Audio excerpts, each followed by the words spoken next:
Works. It's working. Wow. Oh, welcome back to the Rooms with Festa. Big Mick here. And look, I'm the right way around. We got new cameras. So it's time for our Monday Night Hobby Hangout. Let's get into it. All right. You know how this goes. Pause now while I share all this gubbins. Oh, we're going to get visited by a grot.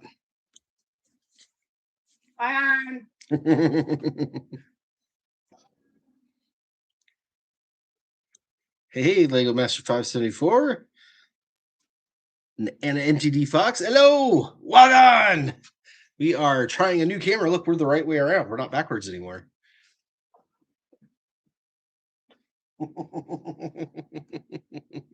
Hey, Shady Snakes. Hey, John Taylor. How you guys doing? Monday Night Hobby Hangout. Mostly ghostly. Wow. What is going on?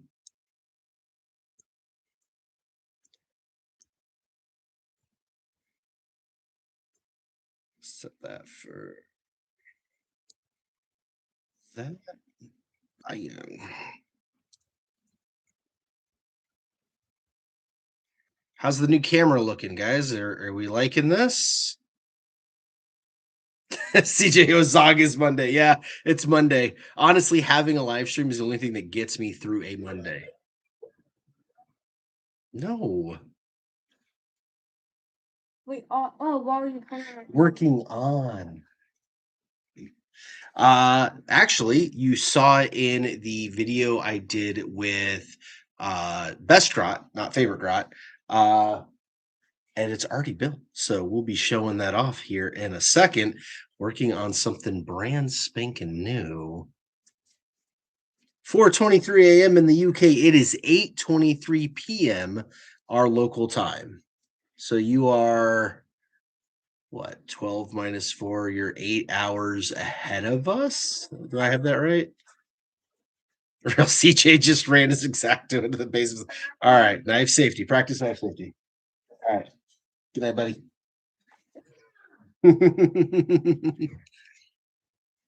Monday's over for you. Yeah, it could be Tuesday where you are. All I know is that it's Monday here in Demek Shop, and that's all that matters for my title. Wherever you are is good with me. All right, I gotta get this up on the Discord real quick to make sure everybody's in that wants to be in, and then we'll get working on some stuff. And the great thing is I can actually bring this camera with me, and it's not all shaky like the other ones. So I'm definitely feeling good about that.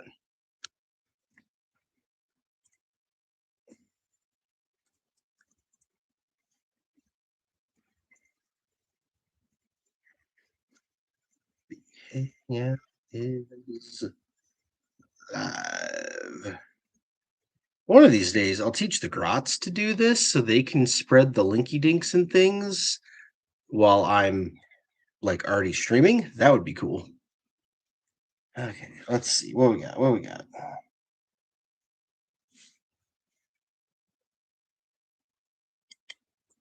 Cool. Okay. 8 hours of hey, I did math in my head. I would hope so. That's what I'm supposed. That's my real job is math. All right, Lego Masters playing Warhammer Darktide. Fun so far. Ooh, nice. Do I have that one? I think I have that one. Darktide. I might not have that one. I got so a couple of years ago there was a white dwarf that had like some crazy number of Warhammer games in it. I want to say like 40 or something like that. And I bought that just for those codes and I got all those games. But then since then, on my Steam account, I've been buying every Warhammer game that goes on sale.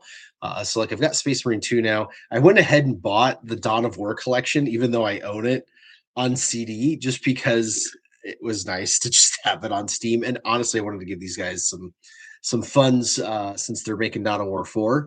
But yeah, I don't know if I actually have Darktide or not. I don't know. Okay, let's see. 10:25 p.m. here on Mars. All right, Silver Scratch.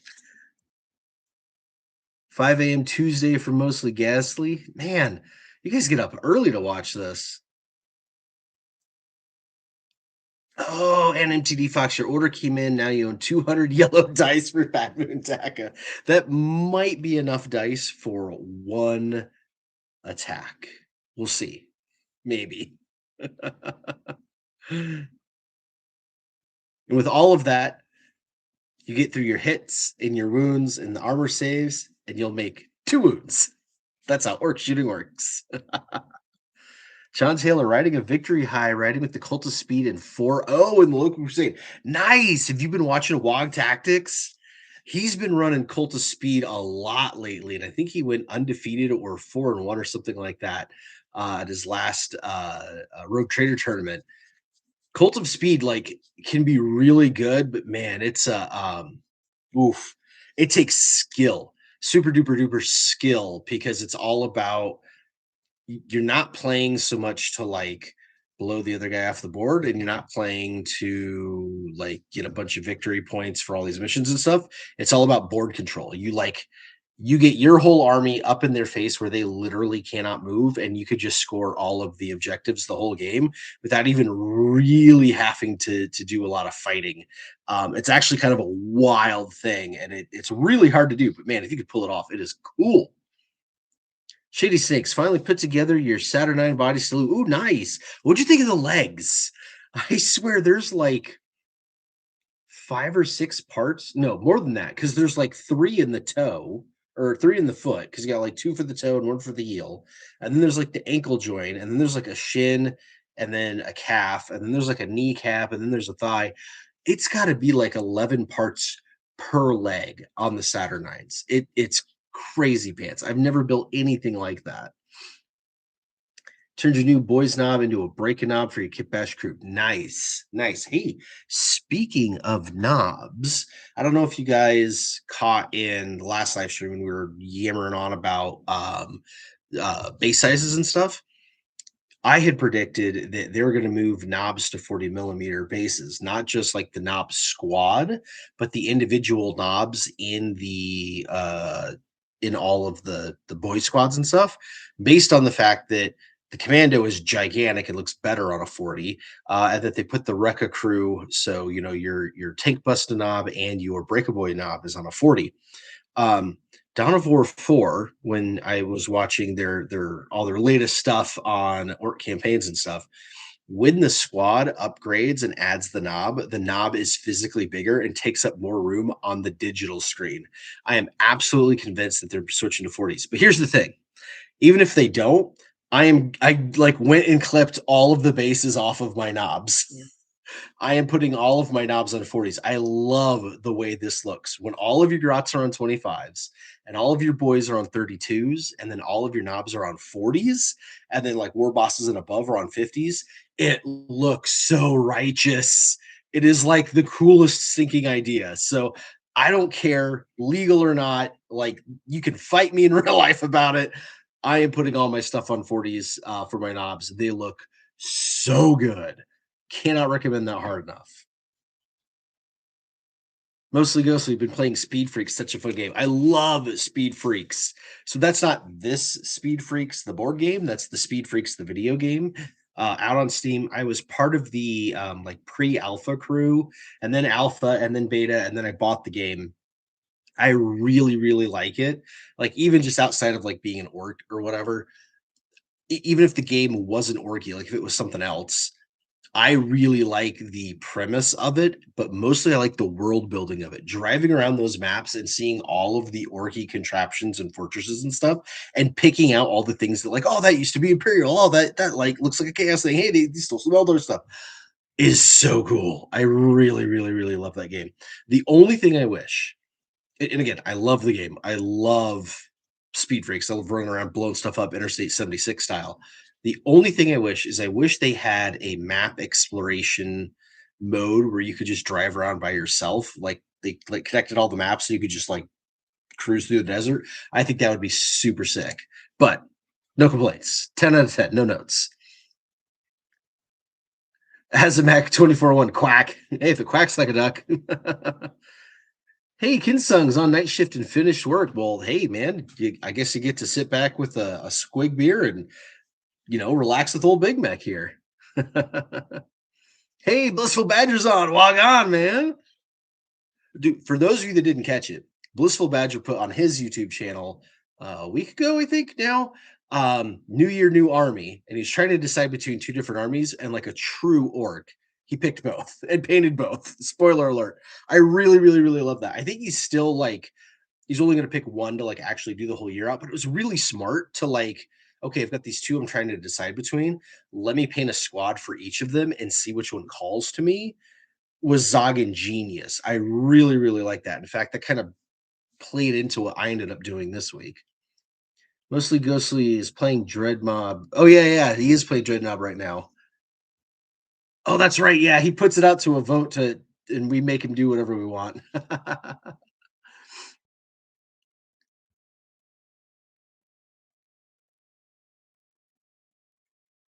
As a Mac, don't have the units to run Cult of Speed at any meaningful capacity. You know, the funny thing is I'm so I don't want to say ADHD because you know there's people that actually have diagnoses and stuff about that. Like it's not a funny thing, but like I have this like shiny object syndrome, I'm going to call it, when it comes to the orcs. So like something comes out and I'm like, oh, that's really cool. And I buy it and build it and paint it and put it in my army, but then I never like finish out everything else that like that detachment needs or whatever.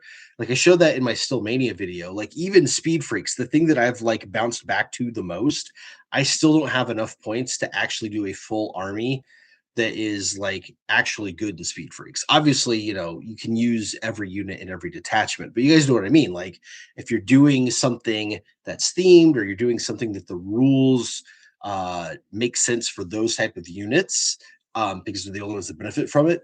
I still don't have like the points for that. I need to finish what was it? I needed to finish my Rekadruk Squig Buggy and I think that was it. Like I only need to do one more, and I still haven't done it. I still haven't even built it. I really need to get to that. But yeah, just distracted, distracted, distracted, distracted. And MTV Fox loves Cult of Speed. Takes no skill for me. I just work as fast as I can and press the waza. I love it. I love it. Real CJGW kits are way too many weird shaped parts these days. Boy, let me tell you, I agree with that. I actually, in fact, you know what? Let me just go ahead and grab it because we've talked about it a couple times. Let me grab it. Hold for a second. 1 second.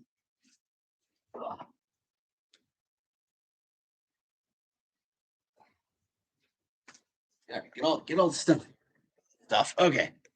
So if you missed my latest video, the one with Best Grot, little synopsis. So we went to the local Warhammer store, the actual commercial owned by GW store, because they were doing their store anniversary.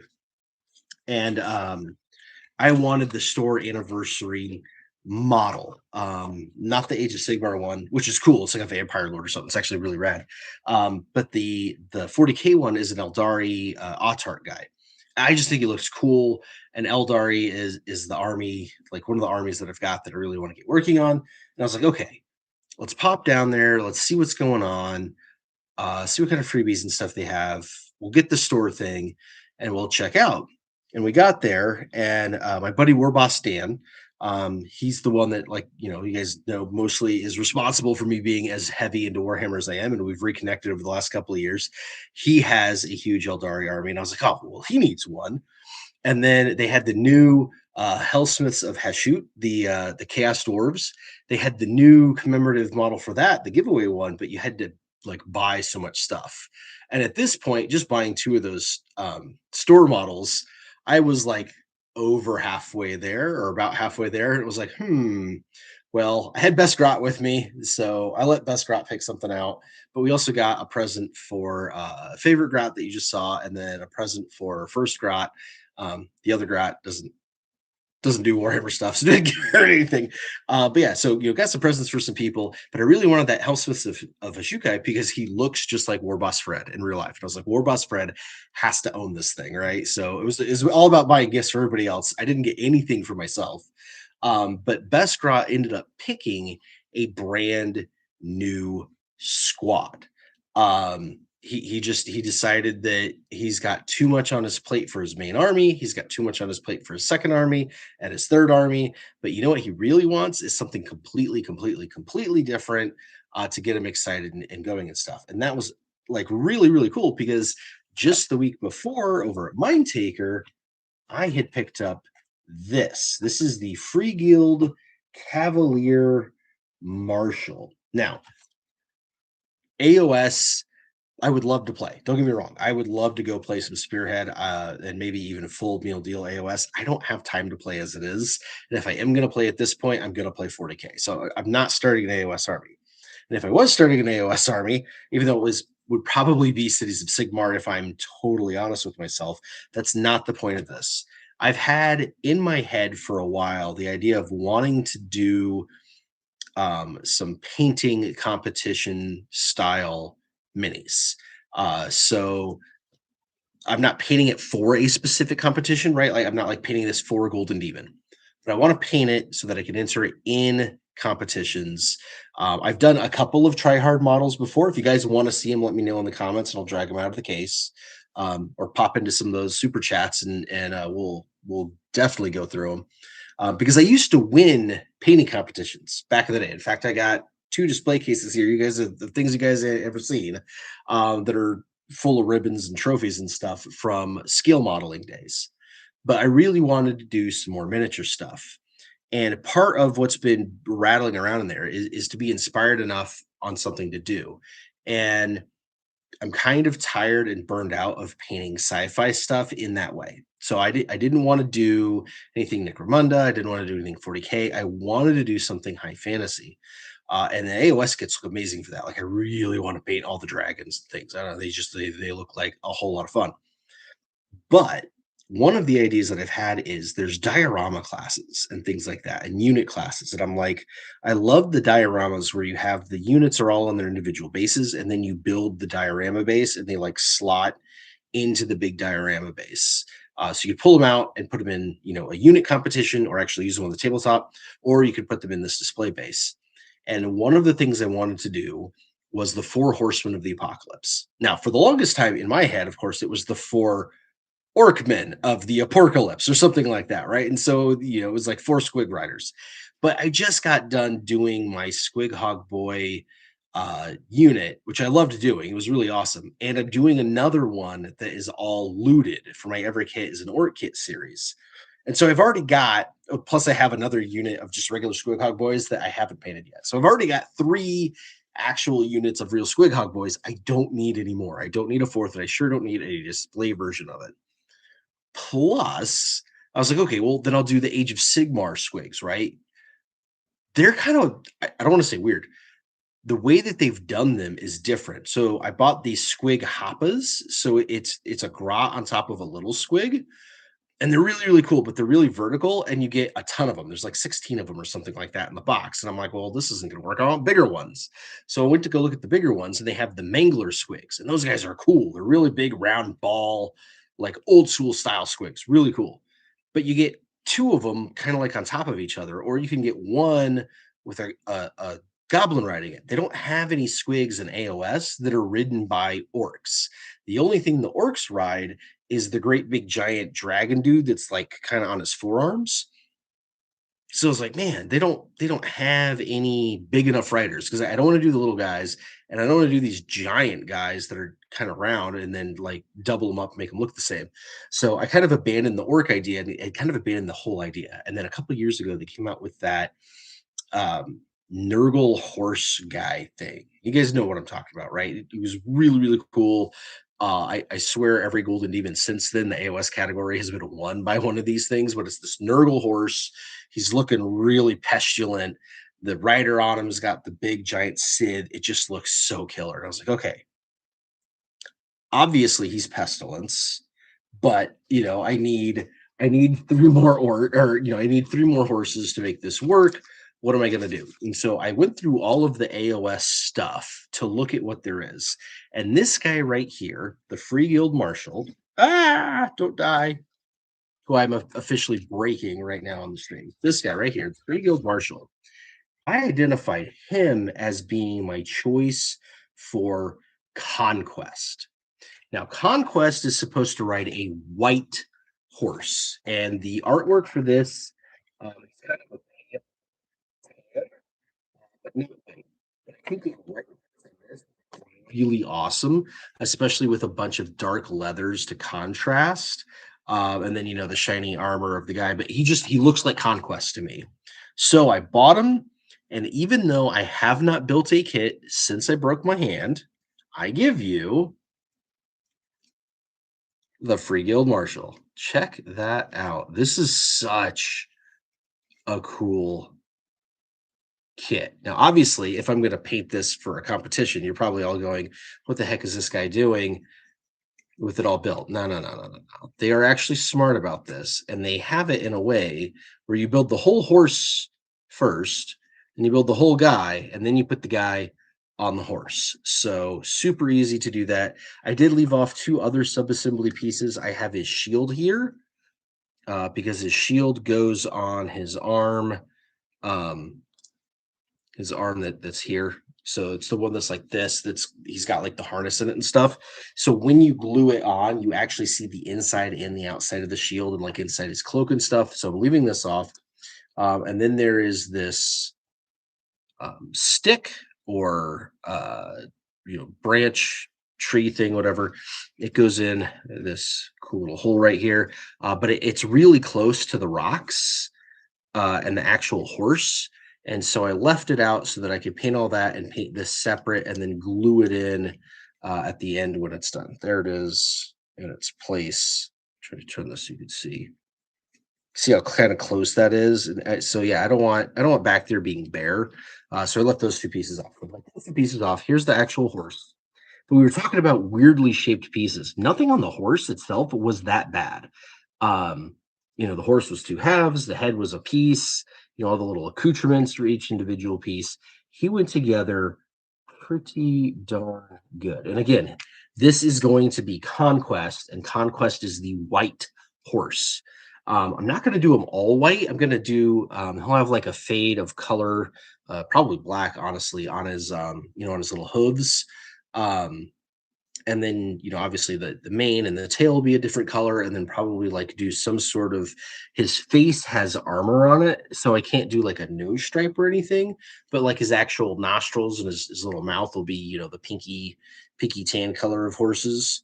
But yeah, so he's going to be the white horse of Conquest. And then the rider, I couldn't decide if I was going to do him exactly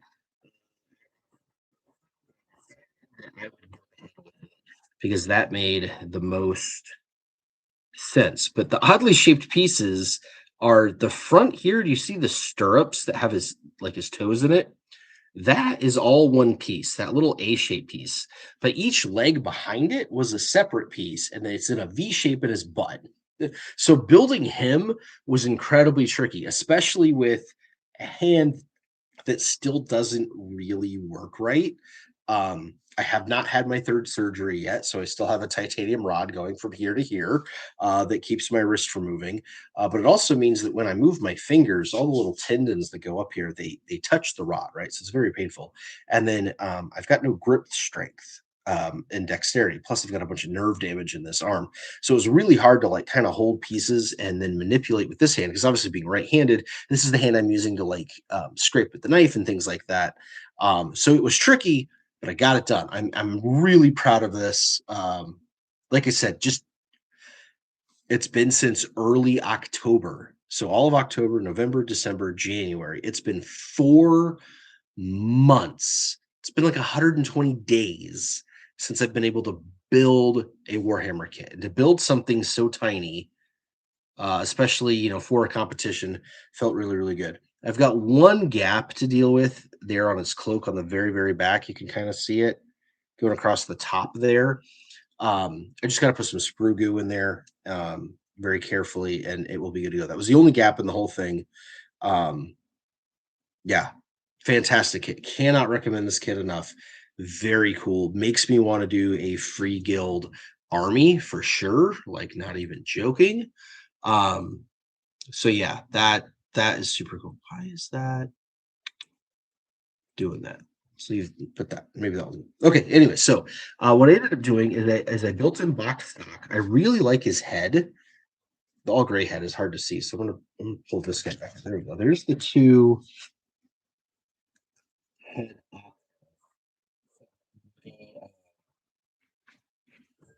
Okay, there we go. So this one here, the blank head, I didn't like so much, but the helmeted head, the one that they use on the front, I actually really dig. So I ended up building him all box stock. I didn't feel like he needed a conversion at all. He looks like Conquest out of the box. That's the whole point. The one thing I did consider doing is the front of the horse. I think it's called the barding, that armor there. It's kind of hard to see, but it actually says Sigmar on it. And there was a part of me that was ready to scrape it off because my whole diorama isn't even based in AOS or anything like that. But I still might. I still might. Let me know what you think. If I should scrape that off or not.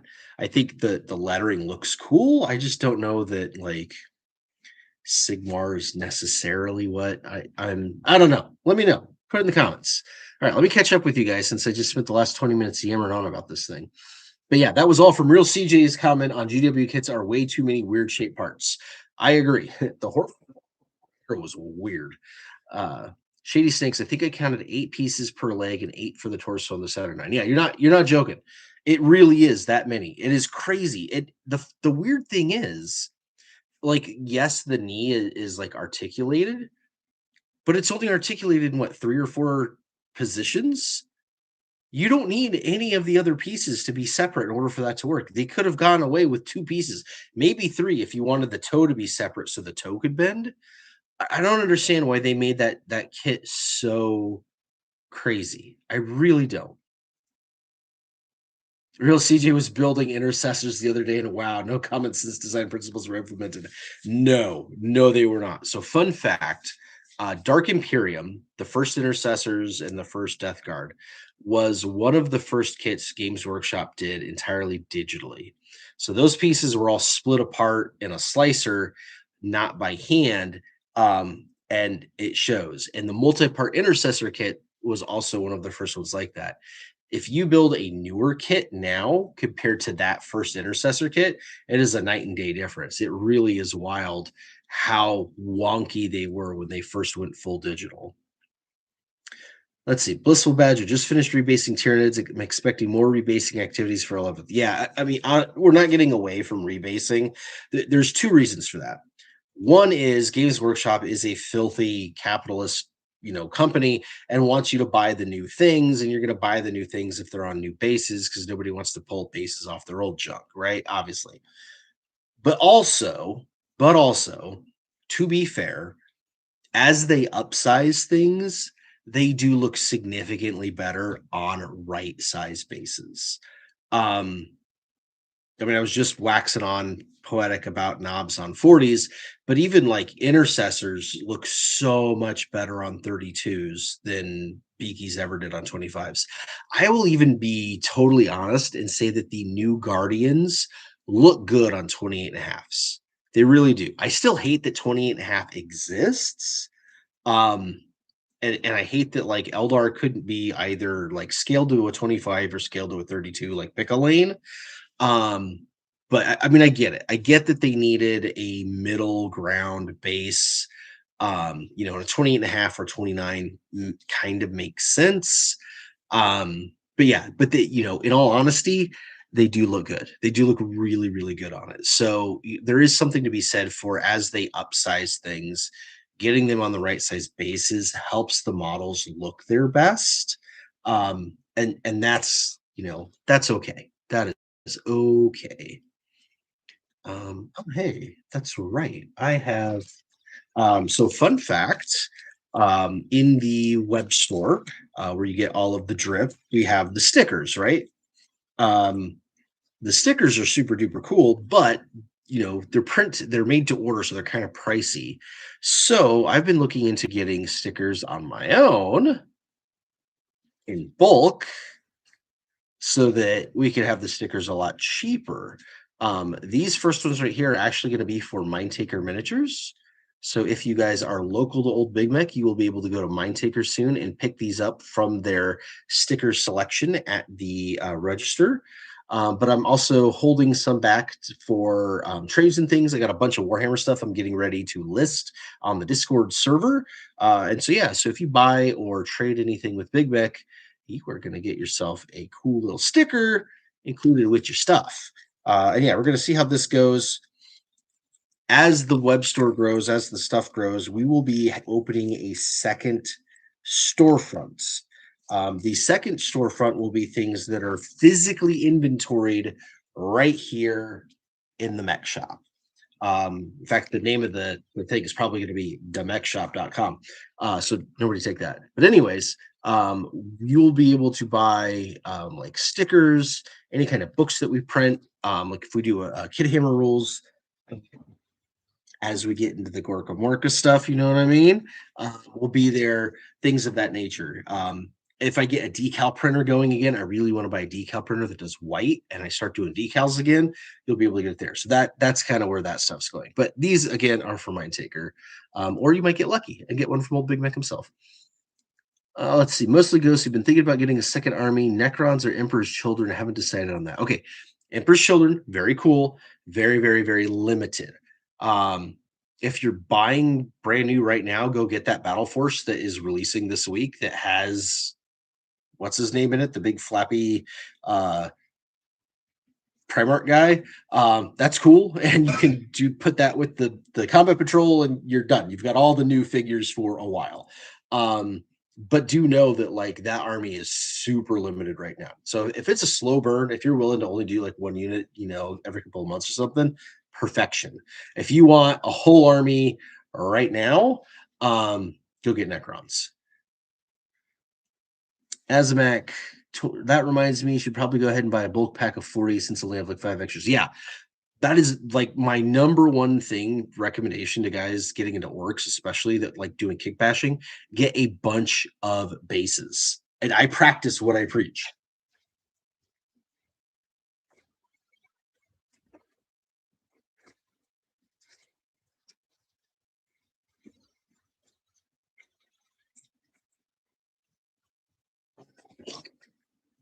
$32s, $32s, $40s. I mean, these are plastic. These aren't 3D printed, whatever.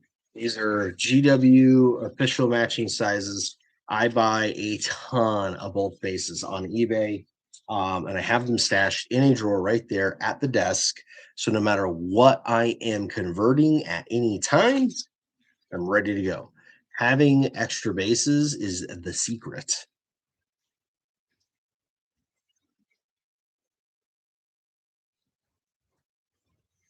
Which, speaking of extra bases, I do need to order some of the bigger, really bizarre sizes for the every kit is an kit bashing, because a lot of the kit bashing that we're doing, we're ending up on different size bases than the actual model is for. Like I used my last big night size base for the kill rig, so I need to make sure I have another one of those spare. Okay, talking about speed freaks a little. Yep, watch this video for the basics. Buddy said I should join the crusade with 18 optas. Oof. And I do not like racing games. Yeah, even if you don't like racing games, Speed Freaks is awesome. It's just so much fun. If you ever played Interstate 76 back in the day, like back in the day, it's like that.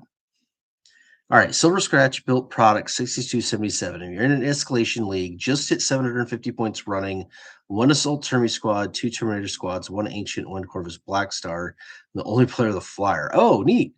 Hey, McFatson, just got here. What'd you miss? New camera going. Check it. We are the right way around.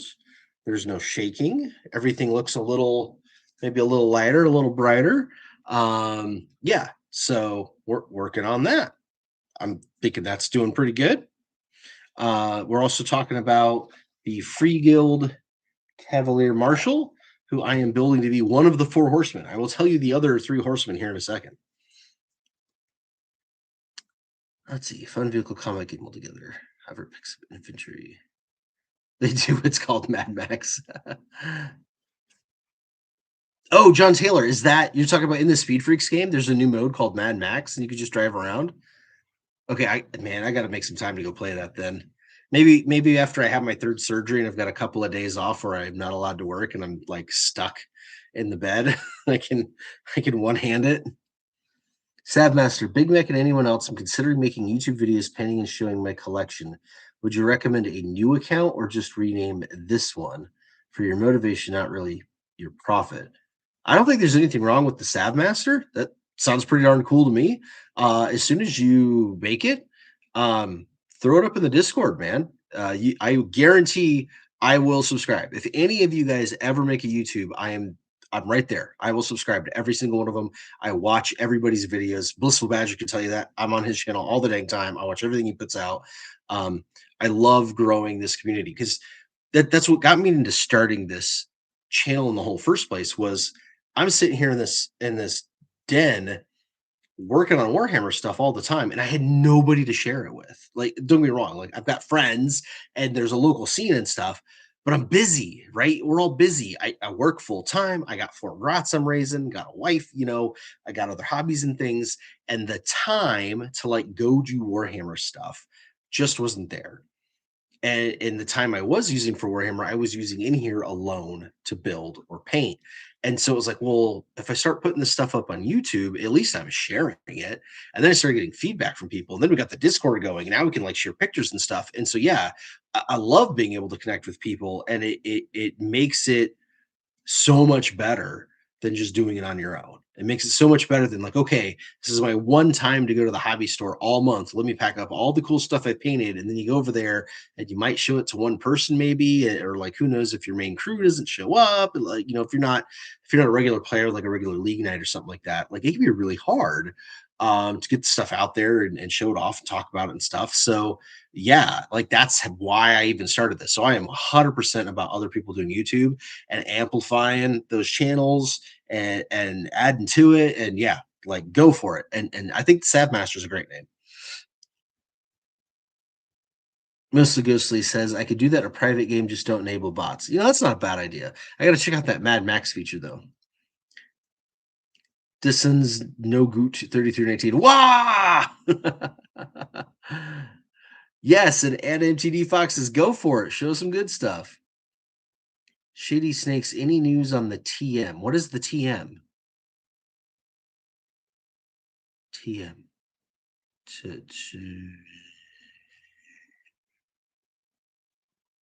What does he mean, guys? What does Shady Snakes mean by TM? I don't know what that means. I'm going to pretend like I know what that means and keep reading comments and then come back to it. Personally prefer running a buggy heavy cult of speed rather than bike and cop to spam. Yeah, I mean that's what my cult. I mean, I do have bikes, but it's 12 total, 2 squads of 6. That's not really spam. I don't even know that I've used all of them in a game smaller than 3,000 points.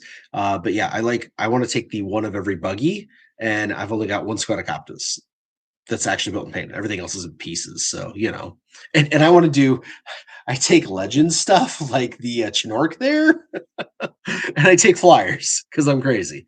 I want to do it to have fun. Scott Boyer says, started the hobby in 10th, expect to have my first game in 13th. Maybe. Hey, I'm pulling for you. I'll be right there with you. I have played like with the full rules against another person. I think I have played 3 total games in 10th edition. I've played some solo games, to try out rules and do things for the channel and stuff.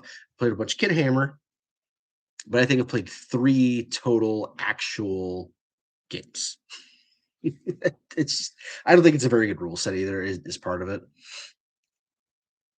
John Taylor got 6 captives, 3 buggies, and a squad of commandos painted December. Ooh, that is good progress.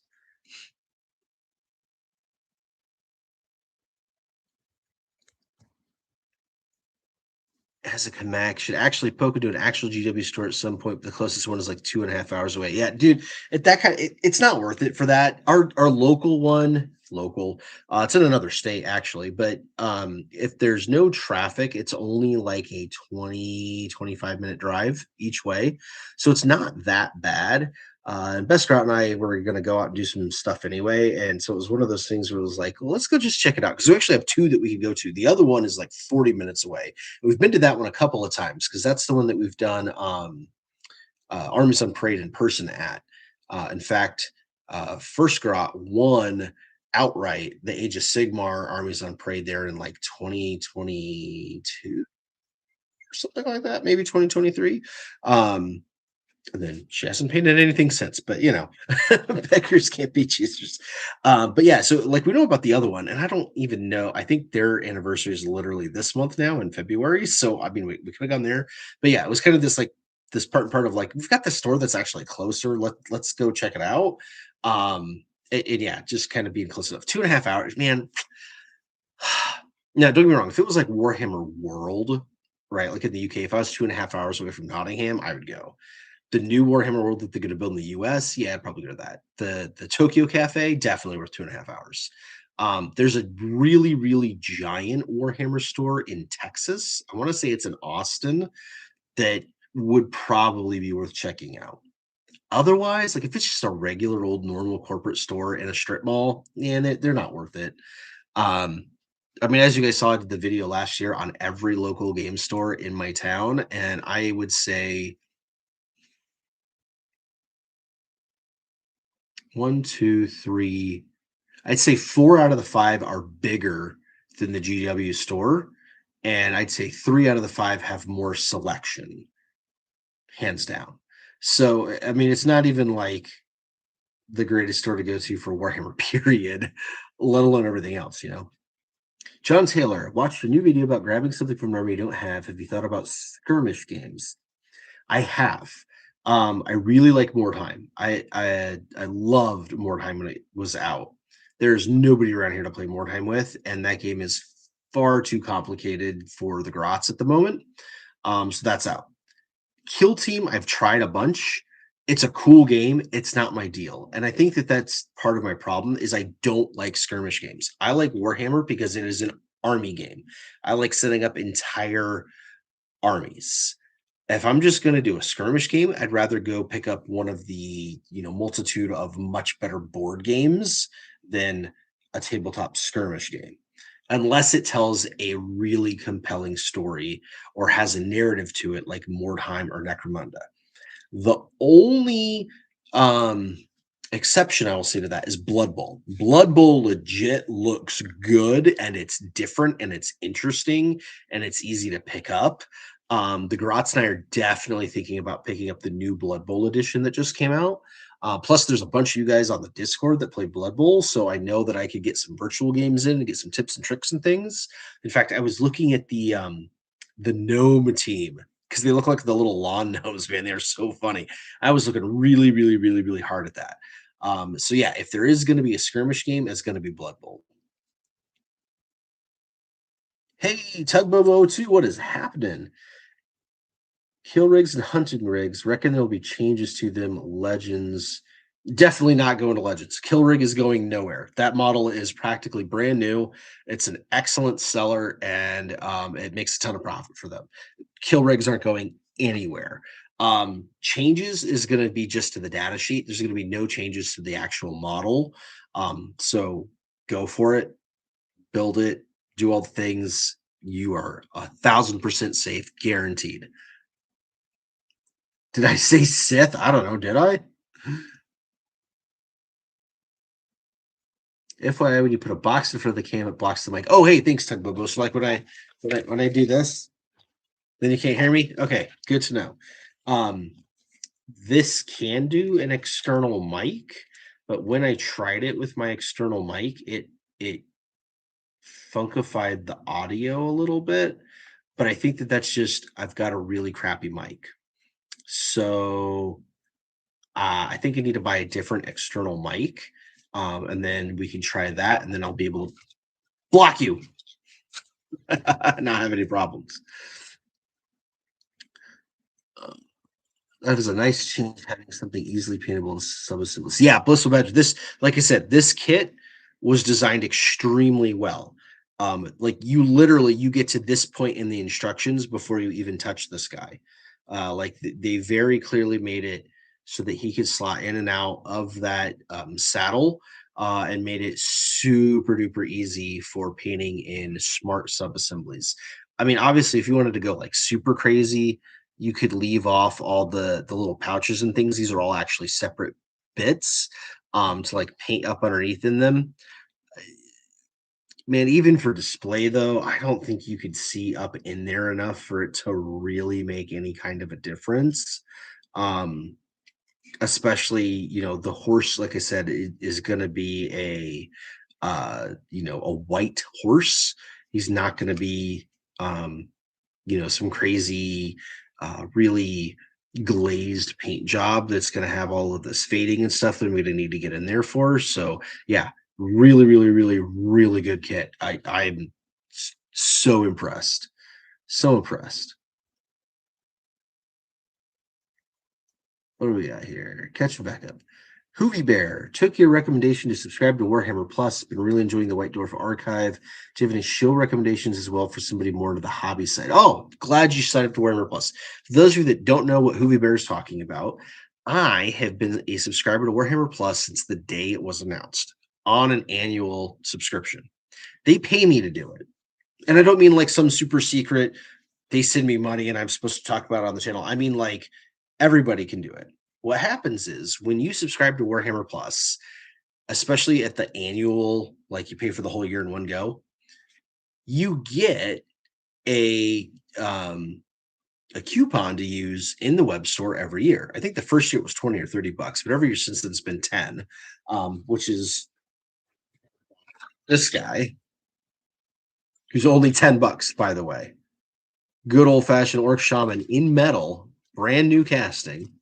Not brand new as in like they redid the mold. Brand new as like, freshly poured into the mold, not an old kit that's been laying in the warehouse for 20 years. Um, he was 10 bucks. But yeah, $10 a year toward that. So that offsets some of it. You also get the anniversary miniature. So every year you get a mini for free to use, or as a thank you for being in Warhammer Plus. They make two every year. They make a 40K one and an AOS one. Whichever one you don't pick, you have the opportunity to buy. And the thing is, they've all been so good that they've all sold for way more than what Games Workshop sells them for.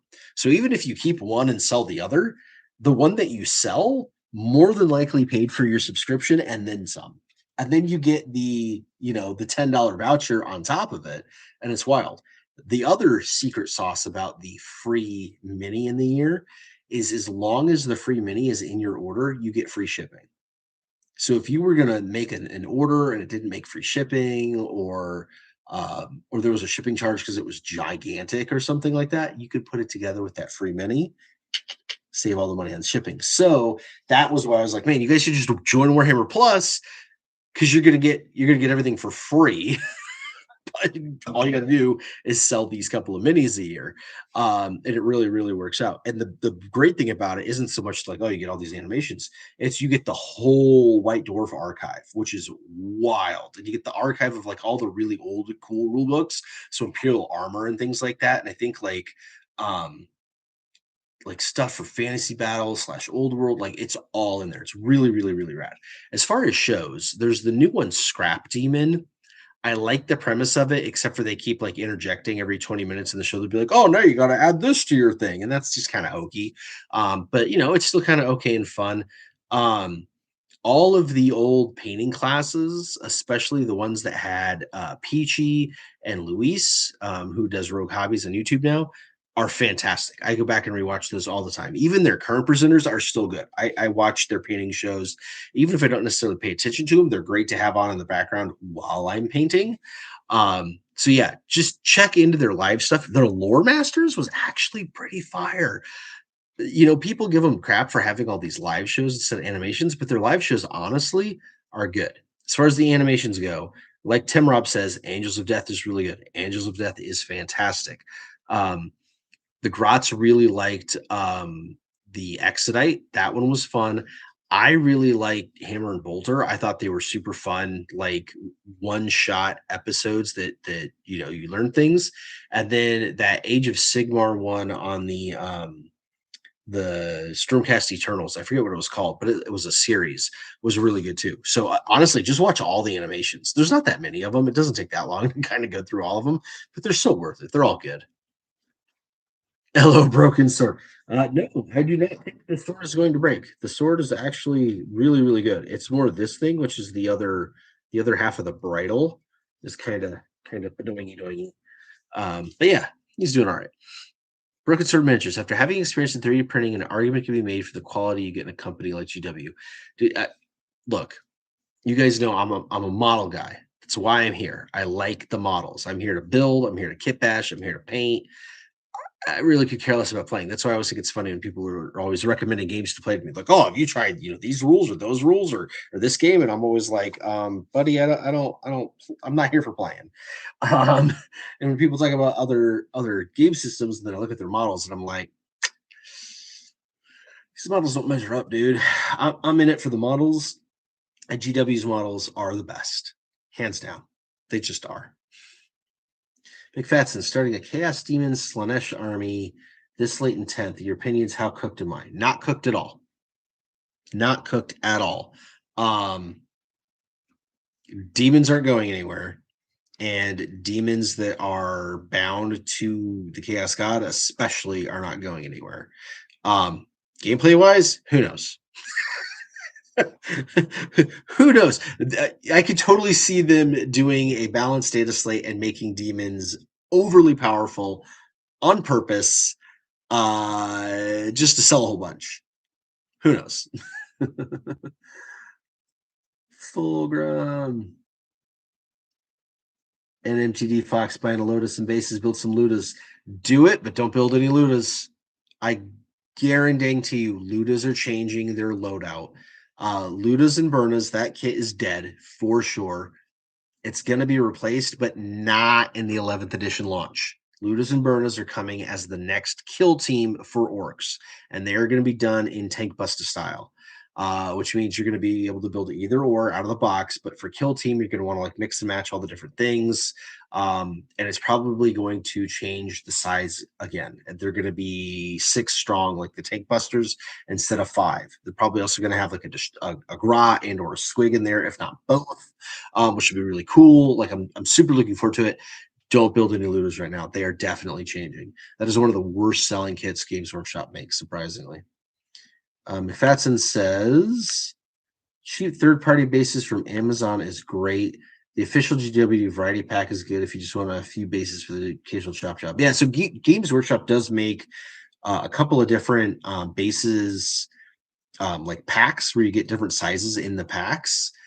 There's one that's got like the 28.5 in it, a couple other ones. There's one that has the oval base in it and things, along with like a few others. They actually had both of them on the shelf, surprisingly, at the Warhammer store. But I do way too much for that. I literally get myself 100 at a time. No joke. I showed you guys. Blissful Badger. Yes, sharing the hobby with others is amazing. Oh, John Taylor, I see. No, Mad Max is a really cool game. Yeah, I should check that out. I love the Mad Max movies. Make sure to go back and check the lighting on the video when you grab the bases out of the drawer. It darkens significantly. That's because my giant lard butt walked in front of the light. I make a better door than a window. This den is a literal cave. I have 1, 2, 3, 4, 5, 6, 7, 8, 9, 10. I have 10 individual lights in here because there's no light in the ceiling. And these 10 lights, this is still what I get for lighting. The grots have been on me forever. They want to get those LED lights that go like around the room, around the edge to light it up, and then like one of those big lamp thingies that all the other YouTubers have. I don't know. What do you guys think? Like, should I buy some more lights for this place and really try to jazz up the background, or just keep going with it's a dark, dank hole that I paint works in? I kind of like the dark, dank hole.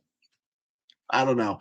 You tell me. But yeah, the lighting changed because I blocked it. It was an eclipse, the eclipse of the Big Mac. As a Mac, about 120 40 millimeter bases. Will I ever need that many? Probably not, but I have them. Excellent. Tim Rob, some GW stores are tiny, tiny. Yes, they are. I have been into some that are the size of this den. Like, no joke. It's wild, some of the stores that they even do. You're like, man, what is the corporate cost of this? And like, what is your cost per footprint here? How much are you actually selling through? But hey, they're making money in Everfest.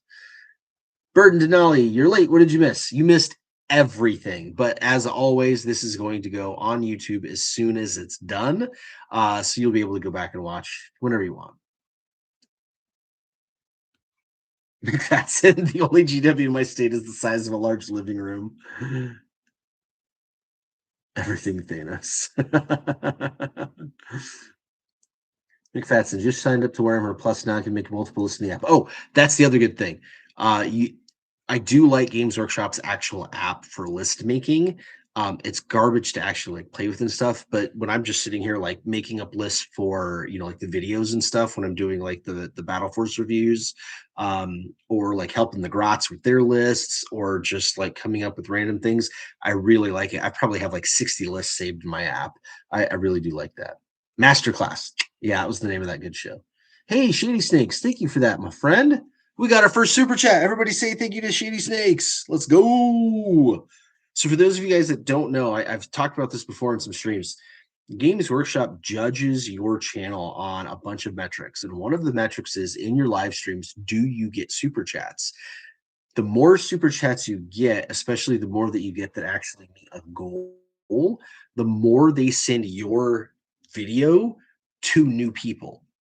So every time we do one of these videos, one of these live streams, and we get the super chats, if we meet the goal, the next time I do the videos, I literally see like a solid, measurable bump every single time. Because what they're doing is, as I go live, they send the notification out to more people. So someone sit there scrolling YouTube on their phone or on their computer, and it pops up all of a sudden with this, hey, you should watch this guy live, because it shows that people really like what we're doing. Yeah. So if you can get that, pop. So thank you so much for that. Oh, on the trademark for Gorka Morka, Shady Snakes. Okay. Everybody make sure you got your foil on and Games Workshop isn't listening. Old Big Mac has gone legit for 2025. And I mean legit. Where did I misplaced my thingy, but we have a business license. We are legit. The Red Ones Go Fasta is now an officially actually licensed business entity in and of itself. And the first thing we did is trademarked Gorka Morka, because Games Workshop actually abandoned the trademark in 2023.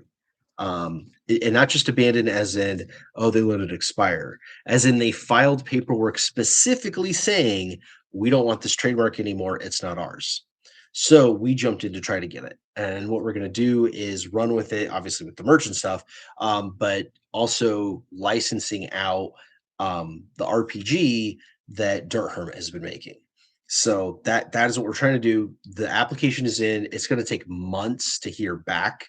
I don't know if you've noticed, but the country I live in is, especially right now, and everything's kind of like on fire, or frozen in ice, if you know what I mean.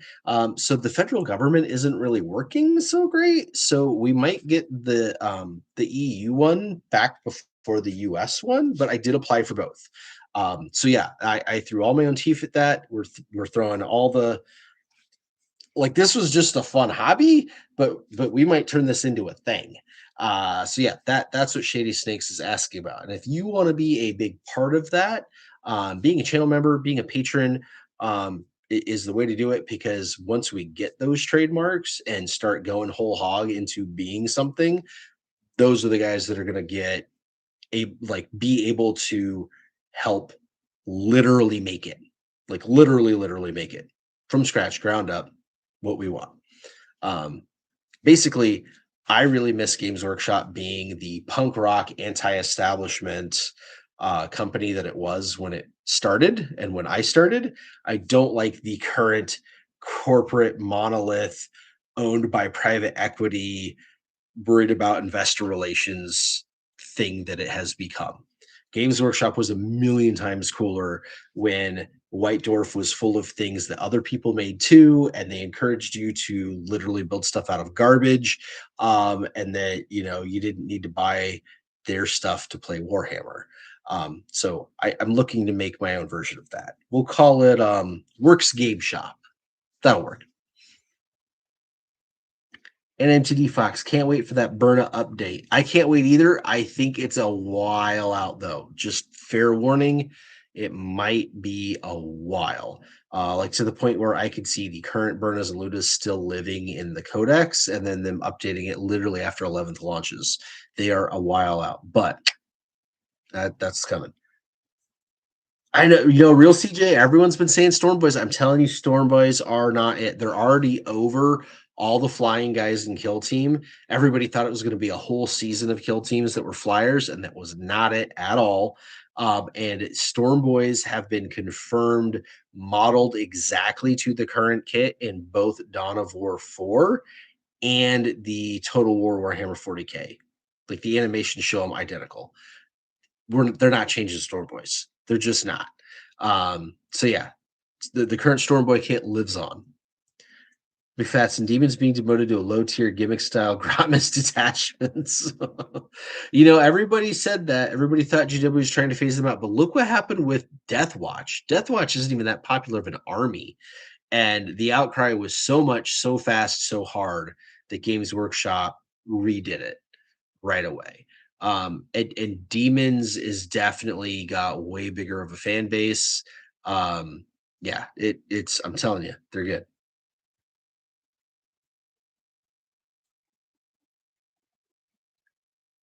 That overlaps with the Burna on the Rekka team until it goes into classified.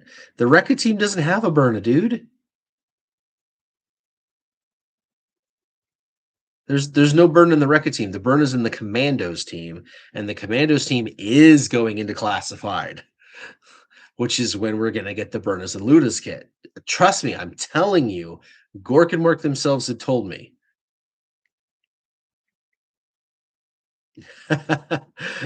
Oh, poor Tug Bobo. Literally building the Ludas and Burnas with a half an old boys kit right now.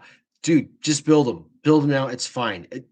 What's going to happen is they're going to increase in size, not decrease. You're going to add one thing to them.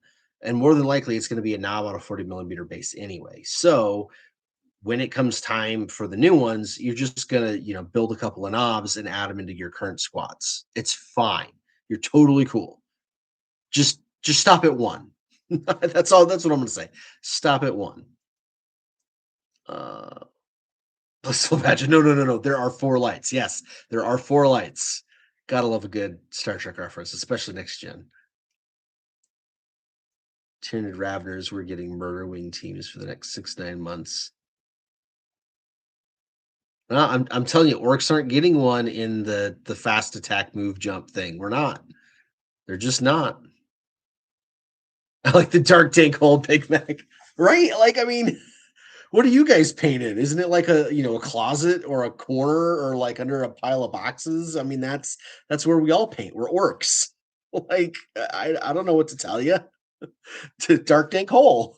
I don't need a bunch of like RGB lights. Like what are they on? Hey Calvin, what's happening, man? Choppa Sluggers and Shoots. Fair enough, and I'll be getting new lighting when I finish upgrading my workshop.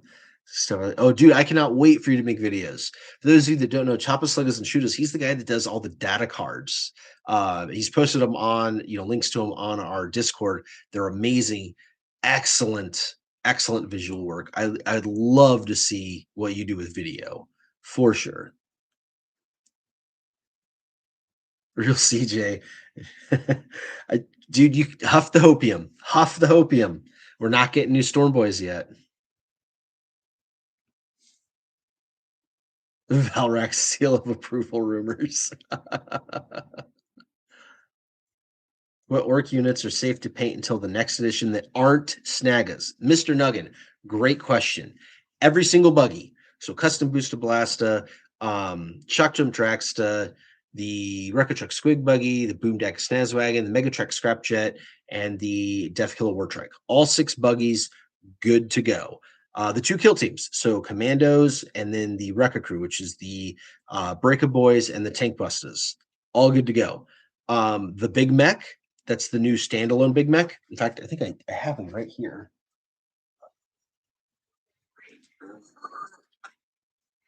This guy, Big Mech. He's totally safe.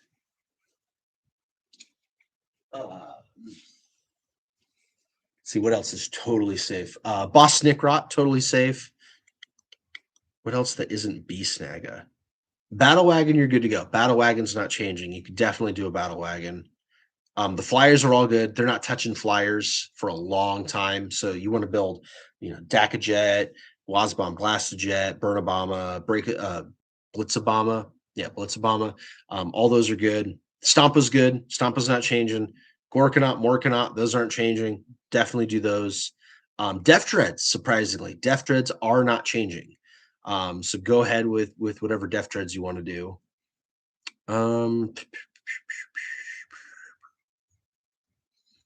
What else do we know for sure isn't going to change? Flash kits. Flash kits are not changing, so you could definitely do some flash kits. That would be good to go. That's about it.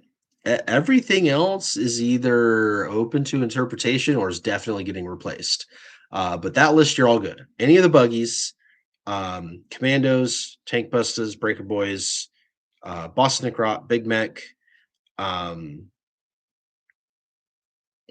the flyers, Battle Wagon, Gorkanaut, Stompa. Those are your 10.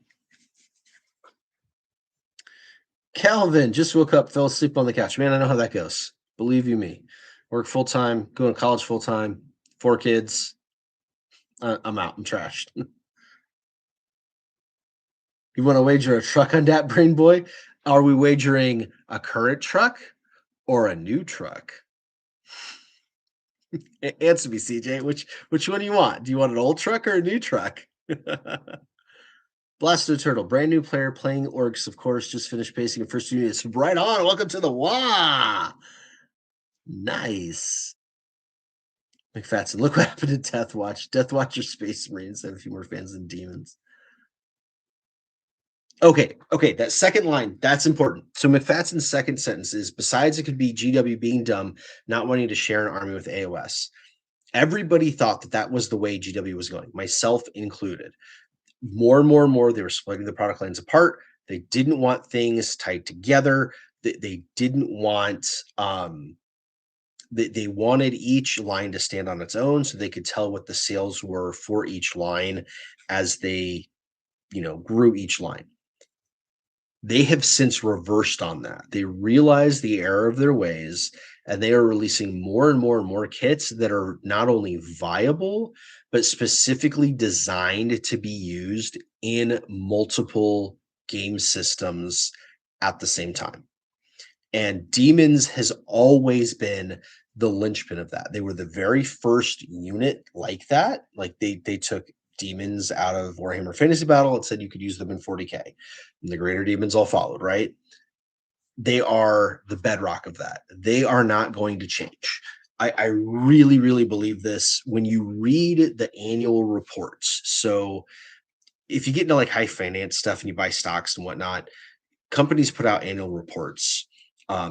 They're a UK company. They've got different reporting requirements than the US company, but they do an annual report and a semi-annual report. So on a 6-month mark, they'll give an update. On the 1-year mark, they give like a bigger update. But in the annual report, they say things and they talk about product lines. They talk about release schedules. They talk about, sales from different areas and things like that. But one of their in their latest report, the one that just came out like a couple of weeks ago, they identified their areas for strategic growth in 2026. And one of their areas for strategic growth was like essentially cross compatibility. So more kits that align into multiple games because they've realized that they're not cannibalizing sales, they're making extra sales. See, if I play 40K and I buy a unit that's only good in 40K, that's it. I'm done. I've bought my 1 unit and that's the only game I'll ever play. But if I buy this unit and I can use it in 40K and an Age of Sigmar, I might get curious and go buy something for Age of Sigmar too, just because I've already got this unit that I can use in it. So what they're doing is they're converting a definite no into a maybe. So even if only 1 out of 10 people that buys the kit goes and plays the second game, you're still growing that second game by an absolutely massive amount. So that's what Games Workshop is doing. That's what their own statement, strategic movement for 2026 is. That is one of their areas for opportunities for growth. So because of that, I really do think demons are going to continue to live in AOS and 40K, and I really do think demons are going to like be encouraged to do that on purpose because of that. Real CJ, they already announced commandos are on the chopping block, dude. Oh my gosh, I will literally look it up for you. Let's see, kill team commandos classified.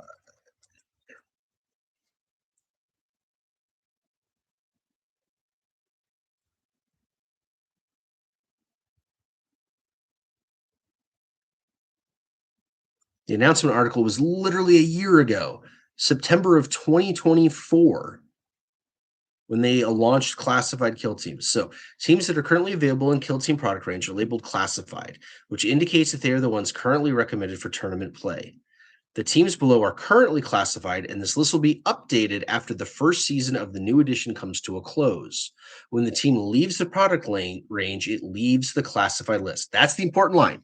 When a team leaves the product range, meaning the kill team product range, which is in a kill team box with kill team data cards in it, it leaves the classified list. And Commandos is on that list. They are literally classified year one. Commandos just got reboxed. They are no longer classified in Kill Team.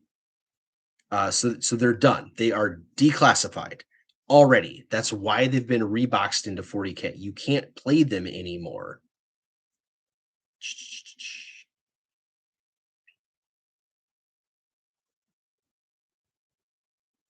So I mean, you could play them. You can't play them in the official Games Workshop classified whatever um, thing.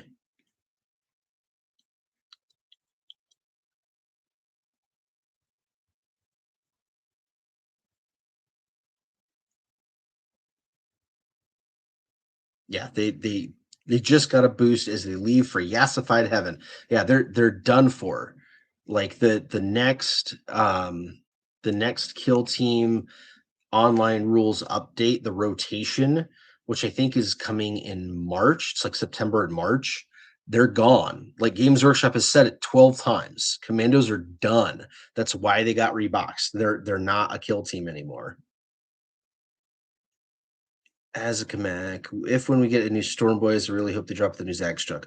Dude, I love Zagstruck. I really hope we get a new Zagstruck. The rumor on the street is there's going to be a jump pack war boss, like a generic one. But people don't know if that's going to be a multi-part kit that can be built as Zagstruck or as a generic war boss, like the whole Beast Boss and Squigosaur kit, or if it's like a monopose one that's going to be in the launch box, or if it's like the war boss kit, the new multi-part one is going to have a jump pack included in it. Because like the Eldari, the Autark, you can get it with wings and you could get it with like a warp spider warp jump backpack or just a regular backpack. They're like all in the same kit.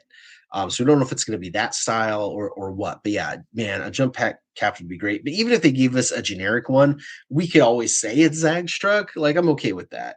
But yeah, it'd be awesome to get Zagstruck back. CJ, they did have that second Death Dread skin in the one game an alt build upgrades for you. No, it's the second skin is still all the parts in the current Death Dread kit. Because remember, the current Death Dread kit gives you two different faces for the Death Dread and two different like body mount things, and then all the different arms. It's still all the same parts from the Death Dread kit. What we're thinking is that there's going to be an upgrade sprue for killicans. So it's not that killicans are going to necessarily change. There's nothing wrong with the base kit. The issue is the base kit only gives you one of each weapon. So you can't build like a squad of 3 killicans that all have Grotzugas or all have rocket launchers. It's one Grotzuga, one rocket launcher, one Scorcha, and one Big Shooter. So the rumor is an upgrade sprue kill team style that's going to have two more of each weapon on it, and then like maybe some grots to stick on it, or something to convert one of them into a grot commander in Killacan kind of thing. But that's the idea, is that Killacans are going to get an upgrade sprue, not Def Dread. Def Dread's good to go. The Def Dread model comes with all of the different weapons essentially, that you can stick on it, or that are worth sticking on it. I think like 3 or 4 close combat weapons.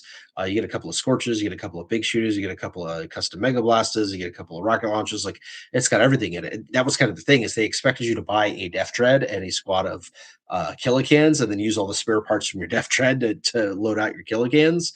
But realistically, the Killicans need their own thing. But the Def Dread, no, Def Dread's good to go. You could paint a Def Dread. Oh, CJ says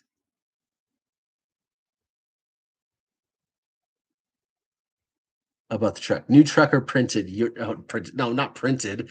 Like, new truck that's coming with 11th, because the truck is going to change. Got a bunch of STL ones too. All right, it's on. We got a bet. Real CG and I have a bet. If Orcs get Ludas and Bernas as the kill team before Storm Boys, I win. If it's Storm Boys before, but again, Storm Boys got to be a kill team. It's not Storm Boys for 40K. We're talking about kill team. If they get Storm Boys as an official kill team before Ludas Bernas, then I got to send CG a truck. It's on. Done deal. Calvin says, painting my first beakies after all these years. They were given to new gaming stores, asked to paint them. I guess everyone likes to paint. Dude, that's awesome. Calvin, that is rad, my friend. I honestly, I enjoy painting beakies. Again, most of you guys know my New Year, New Army is beakies. So expect to see some beakies on this channel. They are fun to paint, and they're super fun to play against. Like, Orcs versus Space Marines are so classic. Real CG about Zaga time to realize that. I know, man. Again, new corporate GW, I don't love. I love old school punk rock, owned by the employees GW from the 80s, 90s, and the aughts. They were awesome. I want that to come back. Do you know how many armies I'm contemplating starting because of Combat Patrol and Kill Team? All of them. All the armies. I wish Combat Patrol was as good as Spearhead. And everybody wishes that. If they make Combat Patrol actually viable, I can't tell you how many armies I would be excited enough to actually buy the Combat Patrol for, even if I didn't really plan on taking the army much beyond that, just because I want to own a little something from everything. Like Gene Stealer Colts, for example. I think Gene Stealer Colts are really, really, really cool. Do I want to build an entire army of them? Oh God, no. Like, the last thing I need is another army that is a horde of humans. I have more than enough of that, right? But if I could buy a one box that's got, a couple of vehicles, couple of guys, couple of squads, and use that in a game and just throw it on my shelf, that would be so tempting. Yeah, Gene Stealer Colts, I'd be super interested in doing that with. Like Eldari Corsairs, honestly, because like my Eldari army is all strictly craft world aspect warrior stuff, but I would totally do a Corsair kill team. I could even see doing like a Harlequin kill team. Necrons would be awesome. Like, kill team, or not kill team, if Combat Patrol was cool, like a Necron Combat Patrol, I would totally do. I don't want to do a whole Necron army, but just a Combat Patrol, yeah. Totally would. See, Combat Patrol I like better, or like Spearhead I like better than Kill Team, because Kill Team is just one squad. One squad isn't enough. But you give me a couple of squads and a character or two and a vehicle, now I'm interested. Now that feels more like an army than a squad. And now I want to do it. Didn't we confirm the commandos in the game match the current models? Yes, the commandos that we have seen in games match the current models. The commandos aren't changing. And again, the commandos literally just got reboxed into 40K from Kill Team. They're not going anywhere. Like Fatson, I want demons to remain as an army. Still wondering why they didn't get a codex in 10th dough. I mean, they did get 4 times the Gratman slow, so they got a free codex, but still. Yeah, so I think that's the one thing they are struggling with, McFadden, is it's easy for them to make the 4 demons, like, for the 4 different chaos gods. It's easy to balance that. It is hard to balance demons as a standalone chaos undivided army. That one is just kind of beyond them at the moment. It doesn't mean that they're gone or that it won't happen. I think it's just hard right now. 10th and a half edition is just really, really, really weird. I really hope 11th reins in all the special rules and Magic the Gathering style interactions, because if they do that, that's going to make that army way more viable.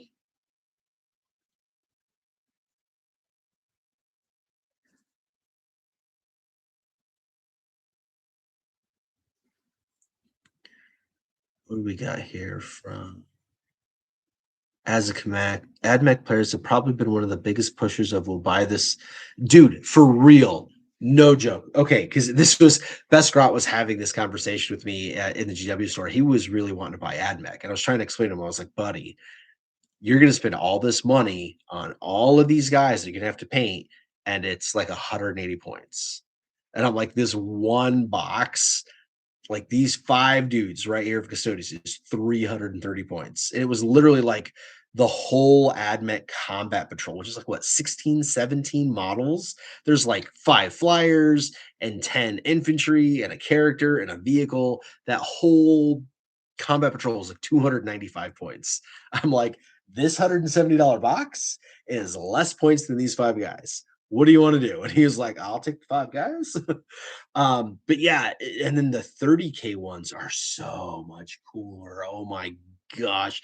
Those new Skitari that are kind of chaosy with like the cloaks that are all rotten on the bottom are just the business. And the like proto pre-death guard drone thing. Oh my, I want that so bad. If I could like literally, no joke. If Games Workshop, if Warhammer Community article came out tomorrow morning that said, "Congratulations, 30K AdMech is now in 40K. Here's the data sheets for the new Battle Patrol or whatever the heck they call the Combat Patrol in 30K is. Here's the data sheets." I would literally buy it tomorrow. I would go buy the 30K, their version of the Combat Patrol box tomorrow, like same day with the rules if they got put into 40K because they are that stinking cool. I really want that to happen. I don't I don't think we're gonna get a lot of 30K to 40K crossover. They realize that people won't buy into 30K. It's not like oh, I'm gonna get this stuff for 40K and I might go try 30K out with it. It that the crossover doesn't go that direction for whatever reason. But I think they do realize that if they made something super rad that was viable in both, um, that you might get people to go from 30K to 40K, if they could port the whole thing over. I don't know. It's complicated. Horus Heresy is a weird game to have come out in the first place. I mean, they're making sales. They're calling it one of their big 4 now. But yeah, that whole I don't know. We're gonna see what happens. The rumor is the new Amazon show that Henry Cavill's doing and all that is the Scouring, which happens right after the Horus Heresy. And the rumor is that Horus Heresy is going to move into the Scouring as well. And so you're gonna get all the armor marks from that. You're gonna get all the storylines from that in Horus Heresy, the box set. So it's gonna like come out lockstep 1-on-1. Plus, that's where all the Black Library novels are going. So I could see it growing with that. But yeah, I don't know how that's gonna translate to 40K. But man, AdMech should they should at least make an exception for that. Be fast. Zagstruck would be cool. Jump Boss would be incredibly cool. Yeah. Again, rumor is there might either like it's a Jump Boss on his own, or it's just there's a jump pack in the box with a multi-part war boss. Either would be rad. A jump pack war boss just makes so much sense. And right, orcs should have as many bosses as speakies have captains. I mean, have you seen how many characters, and not just captains? They've got a bazillion lieutenants. They've got a bazillion like assorted leaders. I mean, think you got chaplains, right? And with chaplains, you got regular chaplain, Terminator chaplain, chaplain on bike, chaplain with jump back, right? So there's 4 different chaplains there, and then you've got like the under chaplains, right? So like the Judicar, whatever you want to call him, he's a chaplain character thing. And then you got the apothecaries. You got a regular apothecary biologist. Then you got the ancient, right? So you've got the regular ancient. You got the ancient praetor armor. Then you've got the company hero and the emperor's champion and the like company champion. Like, oh, there's so, and then the lieutenants. There is more Space Marine headquarters, and I'm not even like we're not even going into like the actual chapters, like Blood Angels and whatever, like just generic, like not even Ultramarines. Like there's the Ultramarines too. Just generic Space Marine Beaky HQ leaders. There are more data sheets for those and more models for those than there is an entire orc range. That's bonkers. Absolutely bonkers. And there's more Ultramarine specific characters than there is Emperor's Children units. That one is crazy too. So yeah, Beakies are nuts. Beakies are absolutely nuts. I thought he said it had extra hard points arms. Death skin. Oh, CJ. Okay. I think what CJ is talking about is Dawn of War 4. They've been having all these trailers and things talking about the actual gameplay in Dawn of War.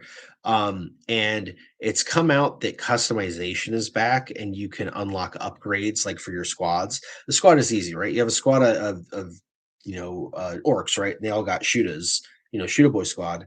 Then you can upgrade and get one with a big shooter, right? Or a rocket launcher. Then you can upgrade and get a knob, right? Then you can upgrade the knob and give them a power claw. The vehicles and the characters are supposed to have upgrades too. So like Was or Gutsmack, whatever the heck is the main dude, Gorguts, you're going to be able to change out his ranged weapon with different options throughout the game. And then the new guy, the Get Smash or whatever, the Beast Boss, he actually upgrades with the Squigosaur. So you get to mount him on the Squigosaur, but then you get to change his weapon and stuff. And so people are saying that it looks like the Death Dread skin might have extra hard points on it so that you can add things to it. So it's like you get, the 4 close combat arms or whatever, 2 close combat arms and 2 big shooters, and then you'd add the rocket launcher to it. I don't think it's going to add to it. It's actually going to replace, the big shooter with the rocket launcher or whatever. But I don't know. They might be doing something funky with it. But no, it doesn't mean the Death Dread model's not changing. Trust me, Death Dread model's not changing. Hey, Nick Knight. Hello in New Zealand. How are things down there in Kiwi land? That'd be really rad, man. I am jealous that you live there. That country looks absolutely amazing. I'd love to come visit.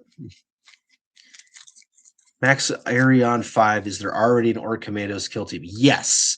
The very first Orc kill team was Commandos. It came out in the Octarius boxed set, opposite the Death Corps of Krieg and with the Orc terrain. Then later on, it was released as its own standalone kill team in a kill team box.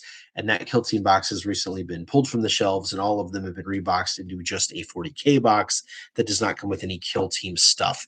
And the Commandos are about to rotate out of being classified for kill teams. So they're no longer going to be legal in the biggest super whatever tournaments.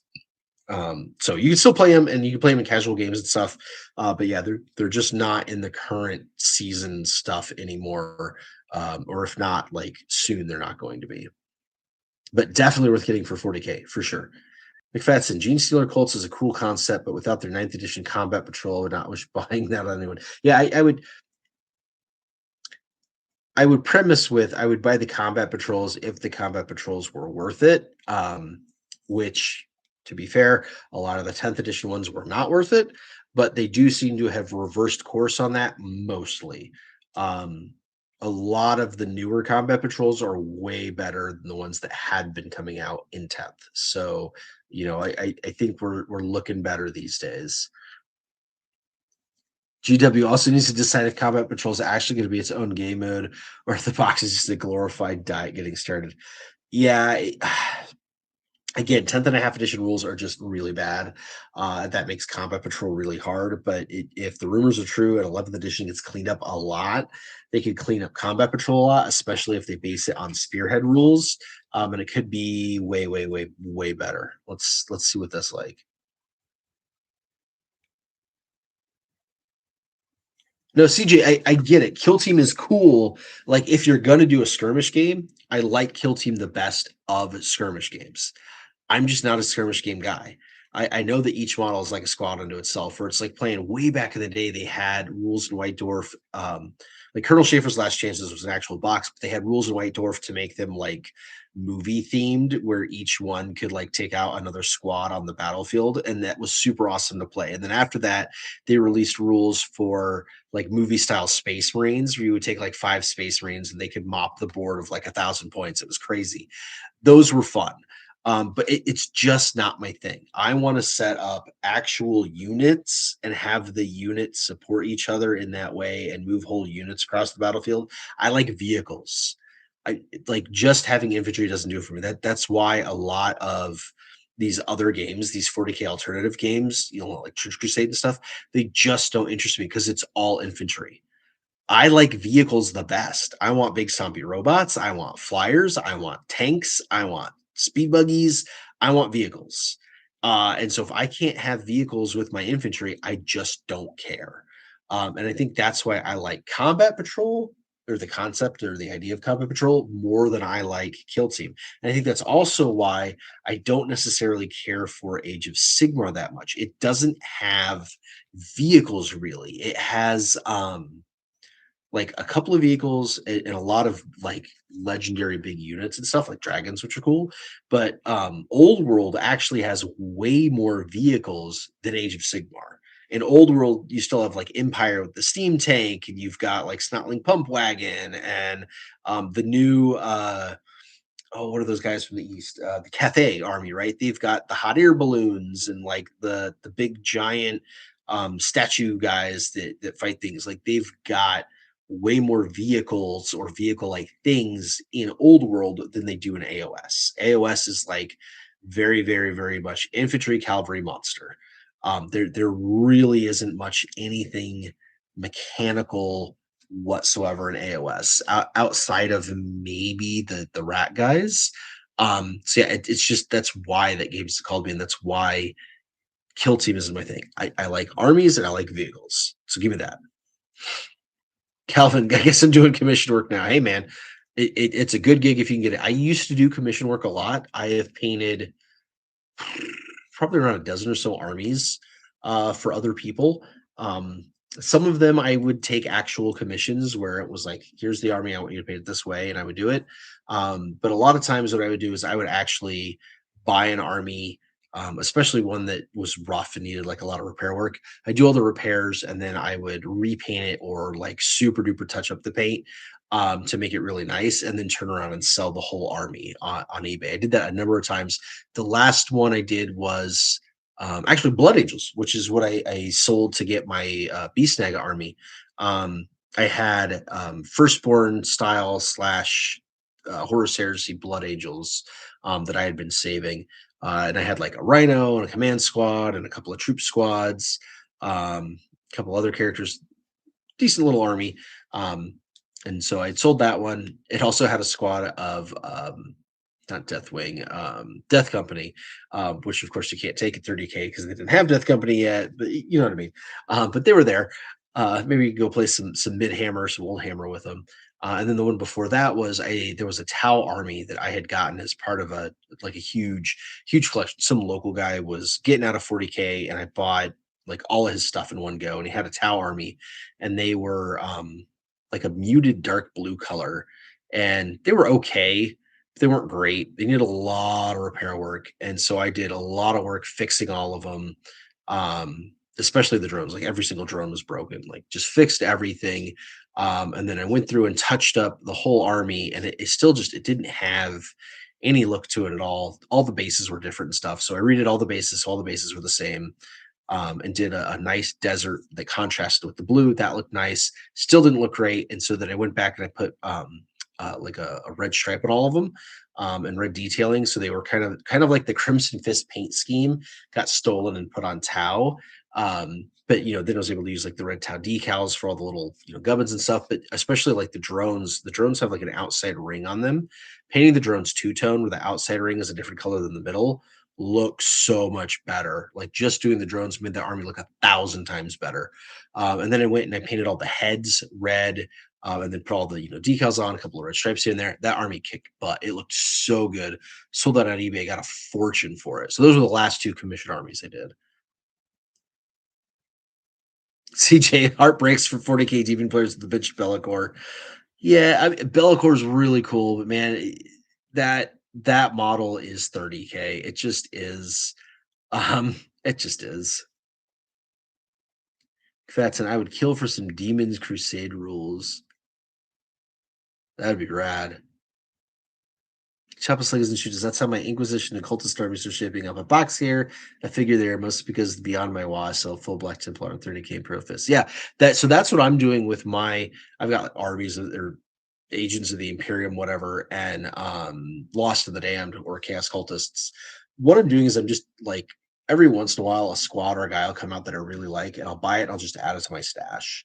And they're not really a cohesive army. They don't make a whole lot of sense, but they're all figures that I think are really cool.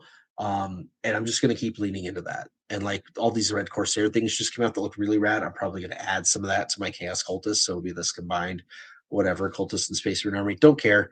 I'm just doing it because I like it. And if I got to use rules from a completely different army, so be it. Don't care. I just want it to look really cool. Fatson working on a tiny contingent of heavily reflavored Death Guard because I can't stomach their disease motif. Mechanicum footage will be perfect addition to that. Dude, McFadden, have you seen there are people that do a pre-Nurgled Death Guard army? So they're in the white armor instead of the green armor. But like the Death Guard look, right? Like they've got the really severe, helmets that kind of look like the Sage of Sigmar guy, and like the great big burly dudes, and they're just super tough looking, and yeah, like that drone and stuff. But they're in the white armor, and yeah, there's no like tentacles or whatever going on yet. They look so good, so good. That is a righteous army.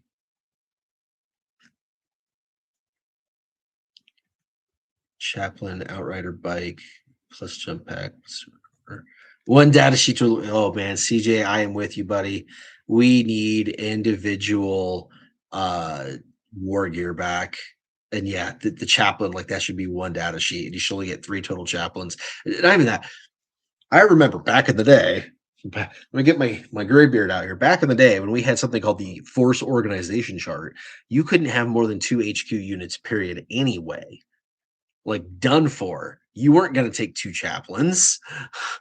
Nobody would do that. You didn't do that. And in fact, orc armies, you were only allowed 1 war boss because everybody knows there can only be 1 war boss. Because if there's 2 war bosses, they're going to fight until one of them is the war boss. That's how it works.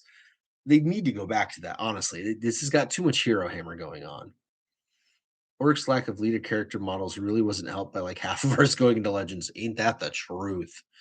Some of them were so shocking too, like Captain Badrock and Boss Zagstruck. Like, dude. And with warrior points cost to bind them. That's asking a lot. Read Combat Patrol. Worried more about list building going funky like AOS or Horus Heresy. GW better not mess that up. Yeah, I mean, honestly, 11th edition has a lot riding on its shoulders. Blissful Badger, 10th and a half has gotten too competitive and too Magic the Gathering and too meta, and they know it.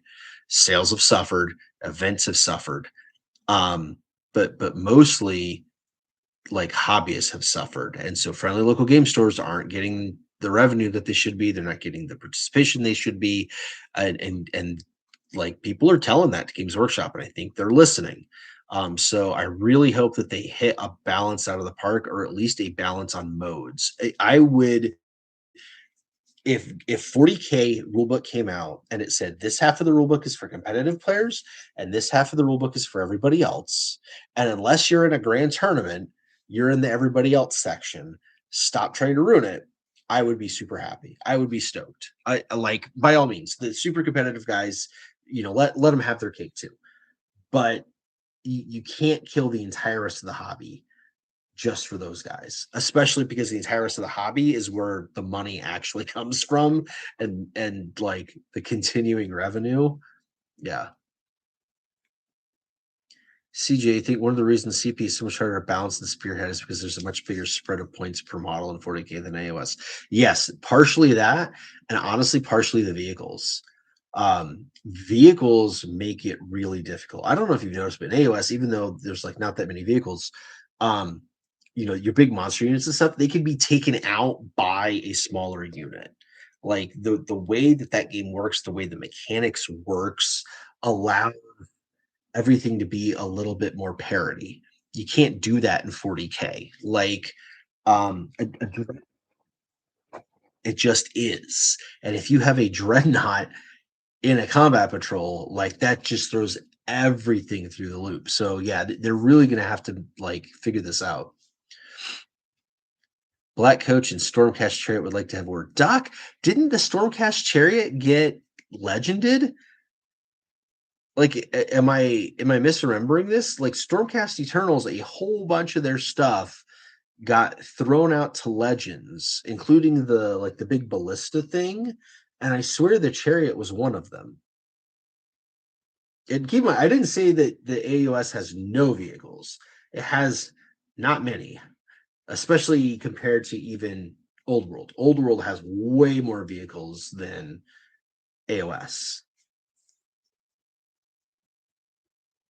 Stone Chewer just met a new art player, directed to the channel, as well as telling him, hey, awesome. Way to grow the WA, man. Appreciate that. Yeah, the Custodes Combat Patrol. It's more than 750 to 800. There's a way that you can build, like using just what's in the box, you can build the Custodes Combat Patrol into 1,000-point army. Totally legally, and not just like, oh, it's 1,000 points because you all these things. Like, it's a good army. Like, at 1,000 points, it rocks the house. Like that, like, believe me, Best Drought and I, we were this close to just getting the whole combat patrol, but it was a little overwhelming for them. So we're starting off with just the one kit. But we went with the kit that's not in the combat patrol, so that if he does decide that he really likes them, we can go get the combat patrol, and it's not going to double up. So he did get the one kit that he got is the one that's not in the CP. Bone Reaper Chariot looks nice too. AOS doesn't have many. Yeah, no. Again, AOS models are gorgeous.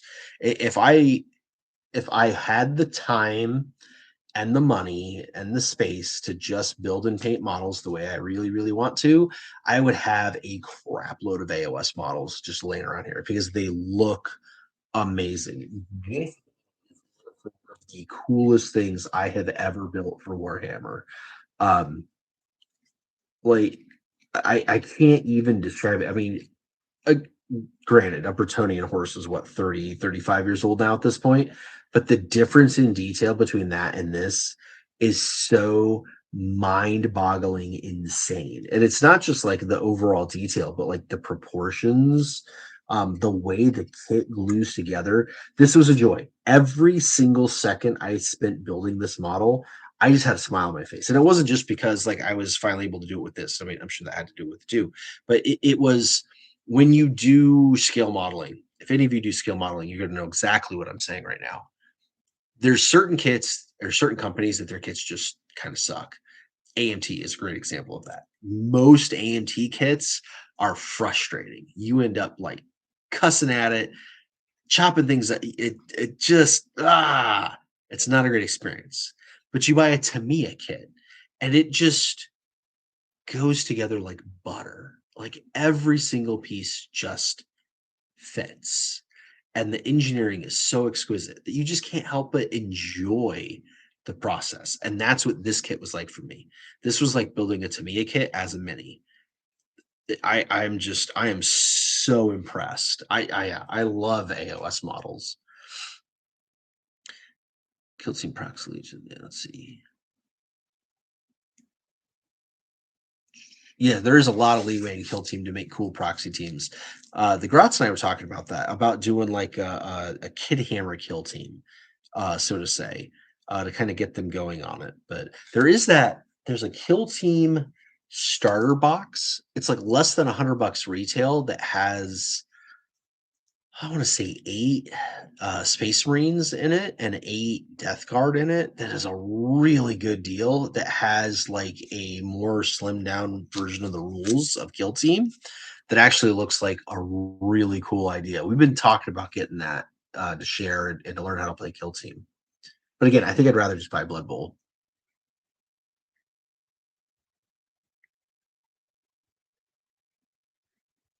Gabe Bester, 1999 Chariot Demons sounded super cool. Just bought a bunch of Slaanesh chariots about a year ago, hoping they don't get fully phased out. I hope they don't get fully phased out either. I think they're going to say, well, especially Slaanesh stuff right now. There's not enough Slaanesh things to do anything else at the moment. So yeah, they really need to say. These are unpainted space wolves. They are kind of cool, says the old orc player. Neat. The idea for Death Guard is cursed salamanders that have auras of flame instead of auras of plague. The only problem is how to make it not look like a generic lava themed paint scheme. Oh, that's interesting, McFadden. That almost honestly, though, is Legion of the Damned. Like Legion of the Damned are a cursed space marine legion, and they are legion. They are from the Horus Heresy era that appear out of nowhere in a wreathed in fire. Man, honestly, they should make a new Legion of the Damned, even just a kill team. That would be so wicked cool. I don't want GW to bring out space rats and warp stones. Absolutely. I love Skaven. Skaven are kind of like the AOS version of orcs, and just that they're kind of zany and they're kind of fun. And it's just really easy to kind of like get into their head. And I would love for Skaven to just be in 40k. I think Skaven would totally be buddies with the orcs. Like it would just work.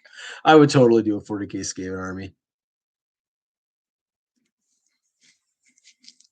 The chariot is in the Yandastra Spearhead box. The Yandastra Spearhead box is dead, dude, isn't it?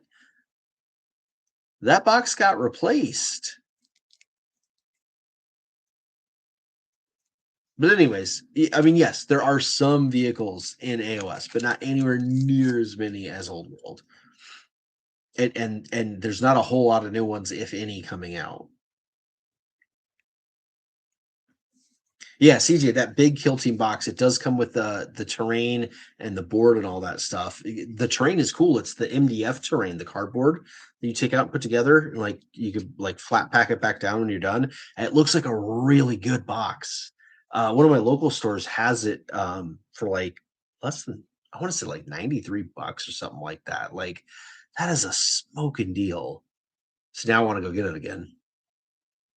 Agreed about the kill team kits, Blissful Badger. Now, Dawn of War Onslaught is an amazing deal. Not only is Dawn of War Onslaught an amazing deal and a fun game, we bought it. I bought that for Beskrat for Squigmus. He loves it. He opened it up. He's assembled all the models now.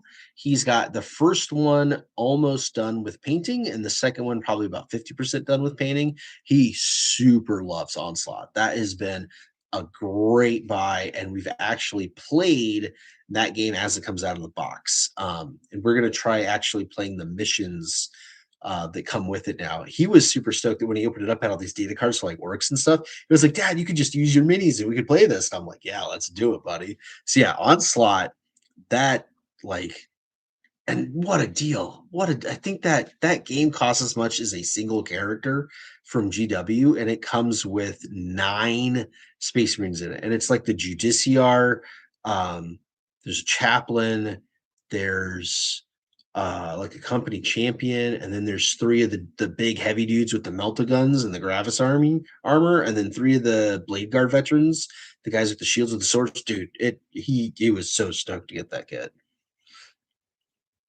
Angels of Death kill team and Plague Rain kill teams are not available standalone boxes. Yeah, right. They're the Heroes random booster figures. Like the ones that are in that kill team box are really cool, super detailed models, and you can't get them anywhere else unless you got those blind boxes. And the blind boxes are sold out everywhere. They come and go so fast. Yeah, man, I need to go. I should just go buy that kill team box. That's what I really should do. So if you get the small box, you'll have no reliable way to build out the last few models without buying any more. Yeah, no, it's the big starter set. The big one is what I'm talking about. It's a big box kill team starter set on it. It's got like 8 or 9 Space Marine heroes and 8 or 9 Death Guard heroes. And then the box itself has terrain in it. You want to get the one with the terrain in it.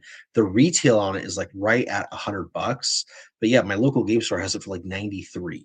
And I mean, even just the models That is an insane deal for that box.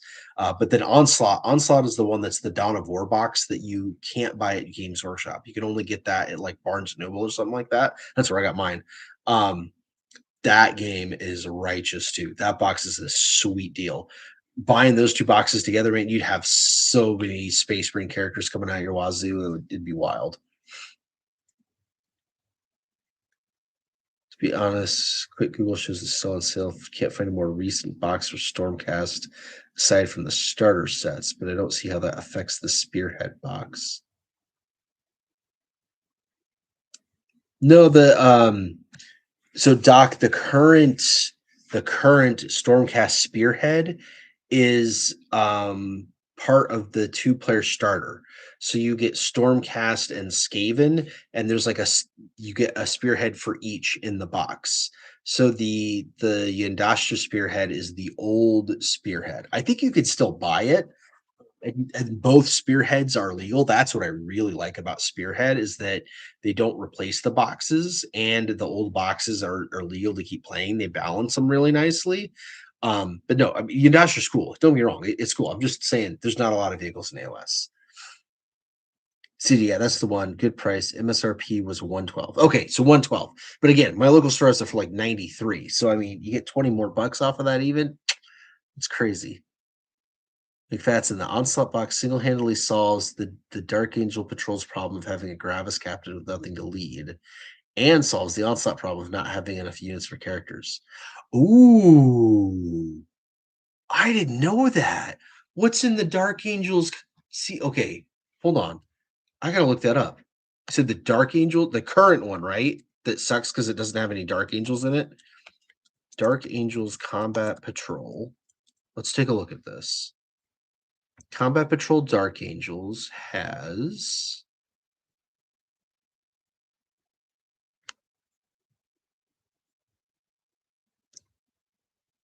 a captain in Gravis armor, 3 Blade Guard veterans, 5 Hellblasters, and 10 intercessors. Okay. And then Dawn of War Onslaught.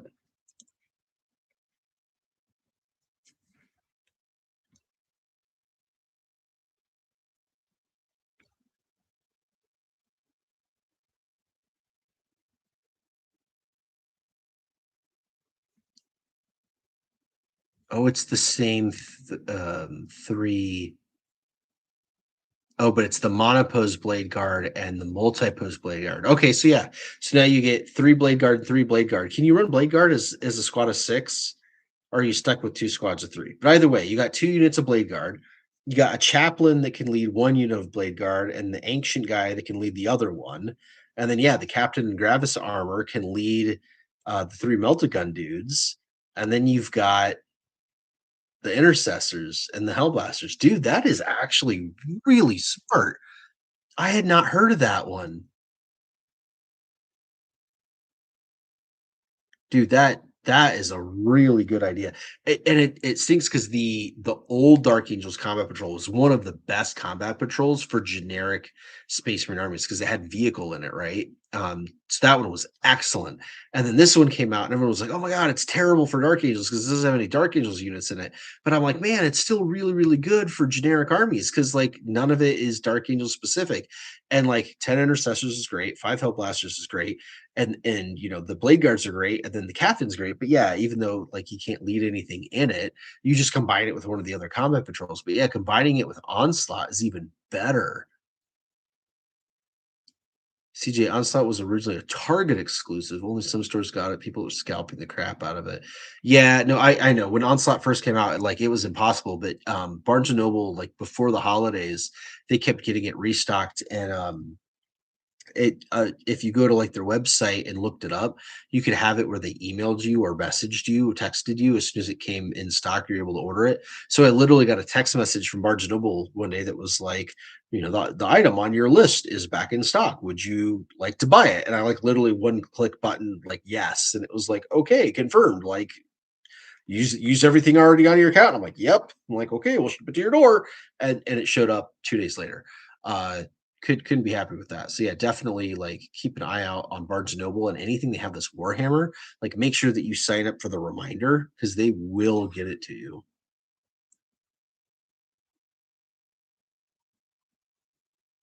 Calvin, new gaming store, happy to let you use all the Legends units. Every store should let you use every Legends unit. Legends units are not illegal. The only thing you can't use Legends units in are Rogue Trader and Grand Tournaments.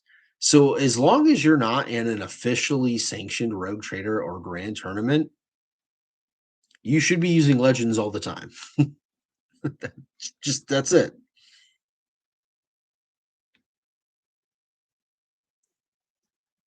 McFadden almost bought the AOS starter box. Just use the Skaven as Chaos Cultists. Heck yeah.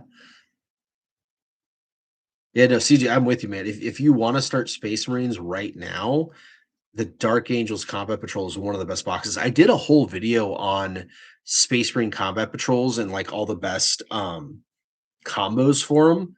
Or no, it wasn't that. I want to do that. I did the Battle Force review. For the Space Marine Battle Force. The Space Marine Battle Force that came out for this holiday worked really good with the Dark Angels box too. Oh, Blissful Badger says you can do a unit of 6 Blade Guard. Perfect. Dude, that would be righteous. Yeah, no, that is like hands down one of my favorite combat patrols. I already have all those units. I have 15 Hellblasters and I don't know, 40 intercessors and I think 6 or 9 Blade Guard veterans and a Captain of Gravis armor, so I don't need it. But yeah, like if you were starting brand new today, absolutely that one would be like top 3 for sure. Skaven and Rat Hoogers would be so cool. You can only have one plasma sleeves at a size, so they fit perfectly together. Oh, that's cool, McFadden. So the Blade Guard, the 3 and 3, you put them together to make a squad of 6. You can only have the one plasma pistol, but because the 3 in the onslaught are the monopose or mono build ones anyway that don't have a plasma pistol, like it just works. You might as well. And Doc paid scalper prices for onslaught was still a better value than buying from GW. I'm sorry you had to pay scalper prices for it, but man, that shows you how good of a deal that was that you could do that, and it was still a better deal than buying it new from GW.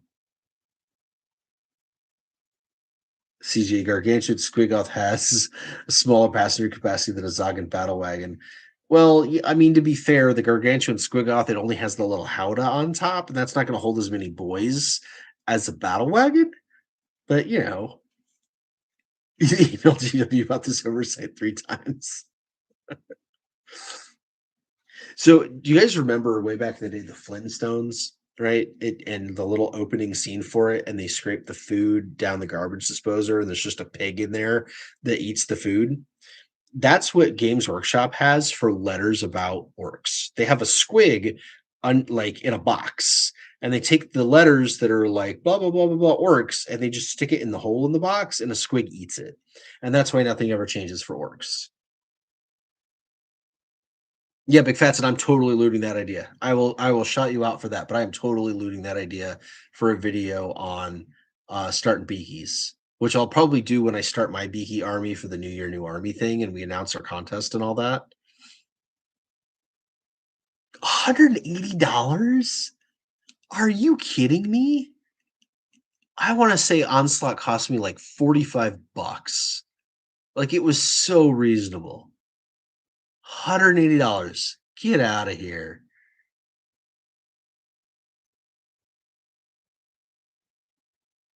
That's insane. Yes, and Marco Vanderspeck, totally on point. The new mutilators announced this morning totally proves that legends doesn't mean dead. Mutilators were legends, and yeah, they came back hard. Those new models are sick. I really like those. Life Planner just woke up. Well, I hate to tell this to you, buddy, but we are winding down. It's been 2 hours. I've been yapping at you and showing you my new horsey. But as soon as this is over, YouTube will like process it and post it on the channel so you can go back and watch the whole thing.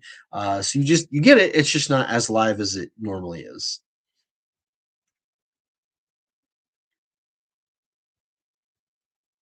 Oh, don't even get me started on Gaz and what he can ride in, CJ.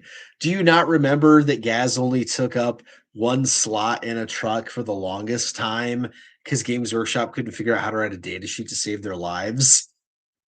That whole thing was so stupid. It's still so stupid.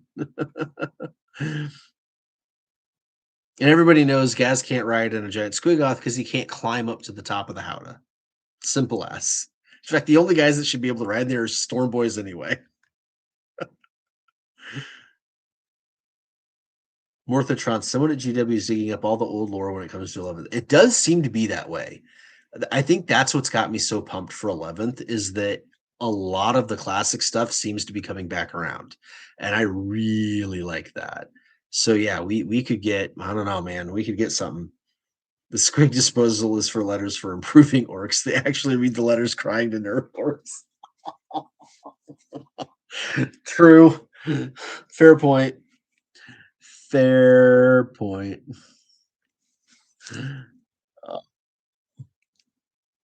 Oh, Life Planner. I know, man. It's okay though. Like I said, I always put the live streams on YouTube, and they go up pretty instantaneously.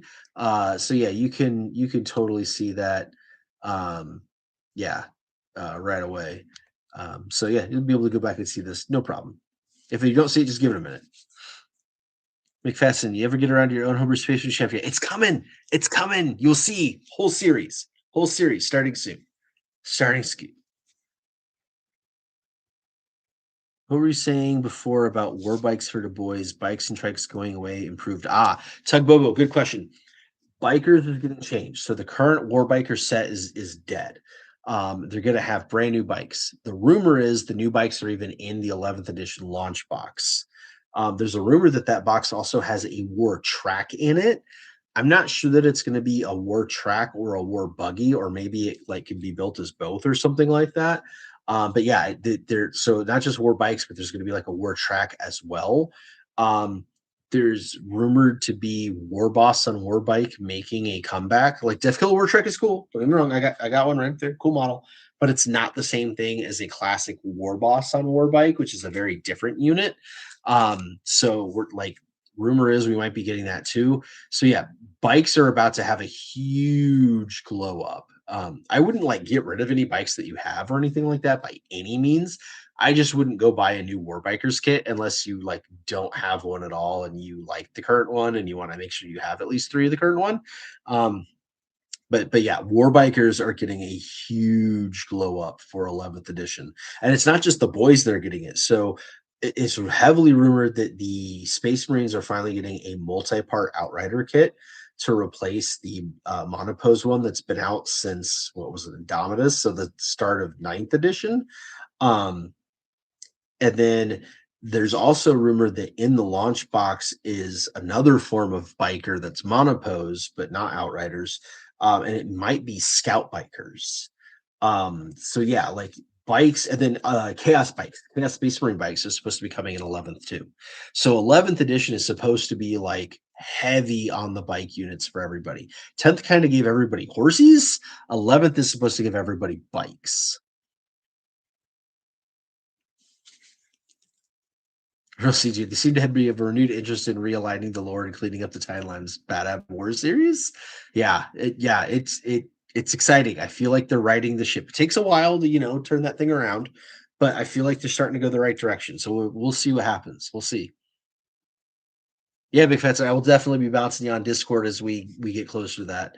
I think what I'm going to do, because I don't have, I've got rough ideas. I've got some details. I've got some things I haven't decided yet, but I think I need to actually build the models first in order to finish those decisions, if that makes sense. I wonder if he'll be a warlord for the army. The war boss and bike? I don't know. I don't know. We have no idea what's going to be in the launch box. If you guys don't know, if you haven't heard, Adepticon in March, Games Workshop has a 2-hour time slot reserved at Adepticon specifically for Warhammer 40K.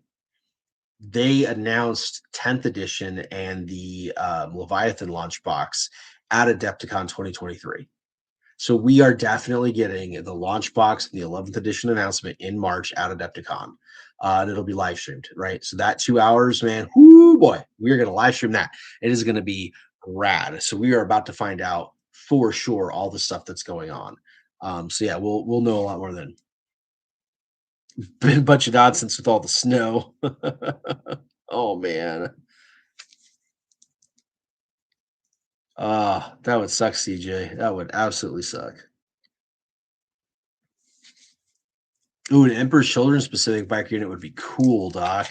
Dude, Emperor's Children could use it too. They need more of their own units, and Emperor's Children bikers would definitely tie in really, really well. That'd be cool. Tim Rob, they need to make a Crimson Fist orc box set. Dude, that would be so cool. It's been such a disaster that they haven't given Crimson Fist any love at all because they're such a cool chapter. Like to the point where I might do mine as Crimson Fist just because they're so cool. Heck yeah, Battle for Rindsworld, man. May have a reliable link to buy the no longer imprint amazing old Forge World War Boss with the Buzzsaw Power Claw. Ooh, nice. Calvin, 125 here. Grant will be up at 4. Dude, have a good night, my friend. Yeah, it's time to wind this one down. It's 10:30 here. I went 2 hours instead of an hour and a half. I need to be winding this down as well. But it's been super rad hanging out with you all for another Monday night hobby hangout. What did you think of my Four Horsemen idea painting idea thingy so far? Throw some comments down below or over on the Discord. We'll definitely talk about it more on the Discord. This is definitely more of a static pictures kind of a project than a video project.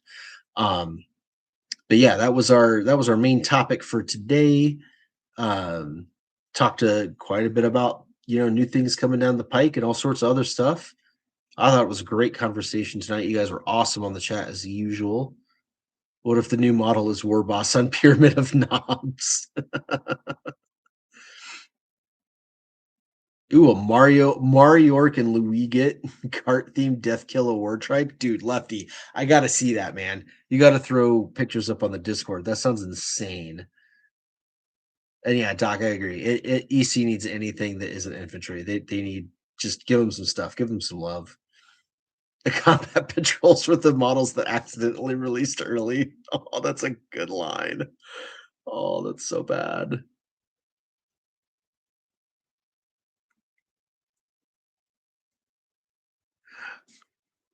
Lefty, to the Discord. It's linked in the description of this and every single video I do. Just click on it. It's totally free to go to our Discord. Just sign up and you can post your photos there. We have sections for all the different armies, but there's a huge section for orcs, obviously. Throw some photos up there. That would be fantastic. If you can't figure it out, shoot me a DM or email me at oldbigmech at thegmails.com and I'll help get you hooked up. But yeah, dude, that sounds awesome. I really want to see photos. Real CG. Now I gotta get some painting done. All right, that's my problem with these. What I need to do is hire one of the grots to sit here and read the questions while I paint, and then I could answer the questions and actually get some hobbying stuff done. Because the hobby hangout, it's a lot of hangout and no real hobby. So we gotta work on that. But hey, new camera, already making moves. Yeah, see, my timer keeps timing out on me. It's telling me it's time to go. Uh yeah, dude, Lefty, yeah, come join us on the Discord, dude. Our Discord is huge. You got like 6, 7, 800 members, something like it. I can't even, but it's like active. Like there are always that many people on it all the time. It's super rad. Yeah. All right, guys. Super awesome hanging out with you tonight. Another super successful Monday. Love chatting with everybody, hearing about everyone's projects, talking about things, hyping up orcs, new people into the hobby, new people into orcdom. Always a super fun time. It's great to just disconnect from reality for a couple hours and hang out with y'all. You guys are amazing, each and every one of you. If you missed some of this or all of this, that's totally okay. Again, it will be back up on YouTube as soon as it processes. They're usually really quick about it. And you can go back and watch it anytime and get 2 hours of hobby hangout with my voice yapping at you while you're painting so that, you can help get yourself some stuff done. So yeah, right on. Love it all. Love you guys. We'll catch you in the next one. The next one will have updates on this because I see the Mad Doc in between now and then, and we'll see when old surgery number 3 is. Maybe we'll get that cyborg part out of there, and the thing will start working again. All right, guys. Yeah, thumbs up the stream on your way out, as CJ said, so it promotes the channel. Super appreciate it. We'll catch you guys all in the next video, and until then, walk on.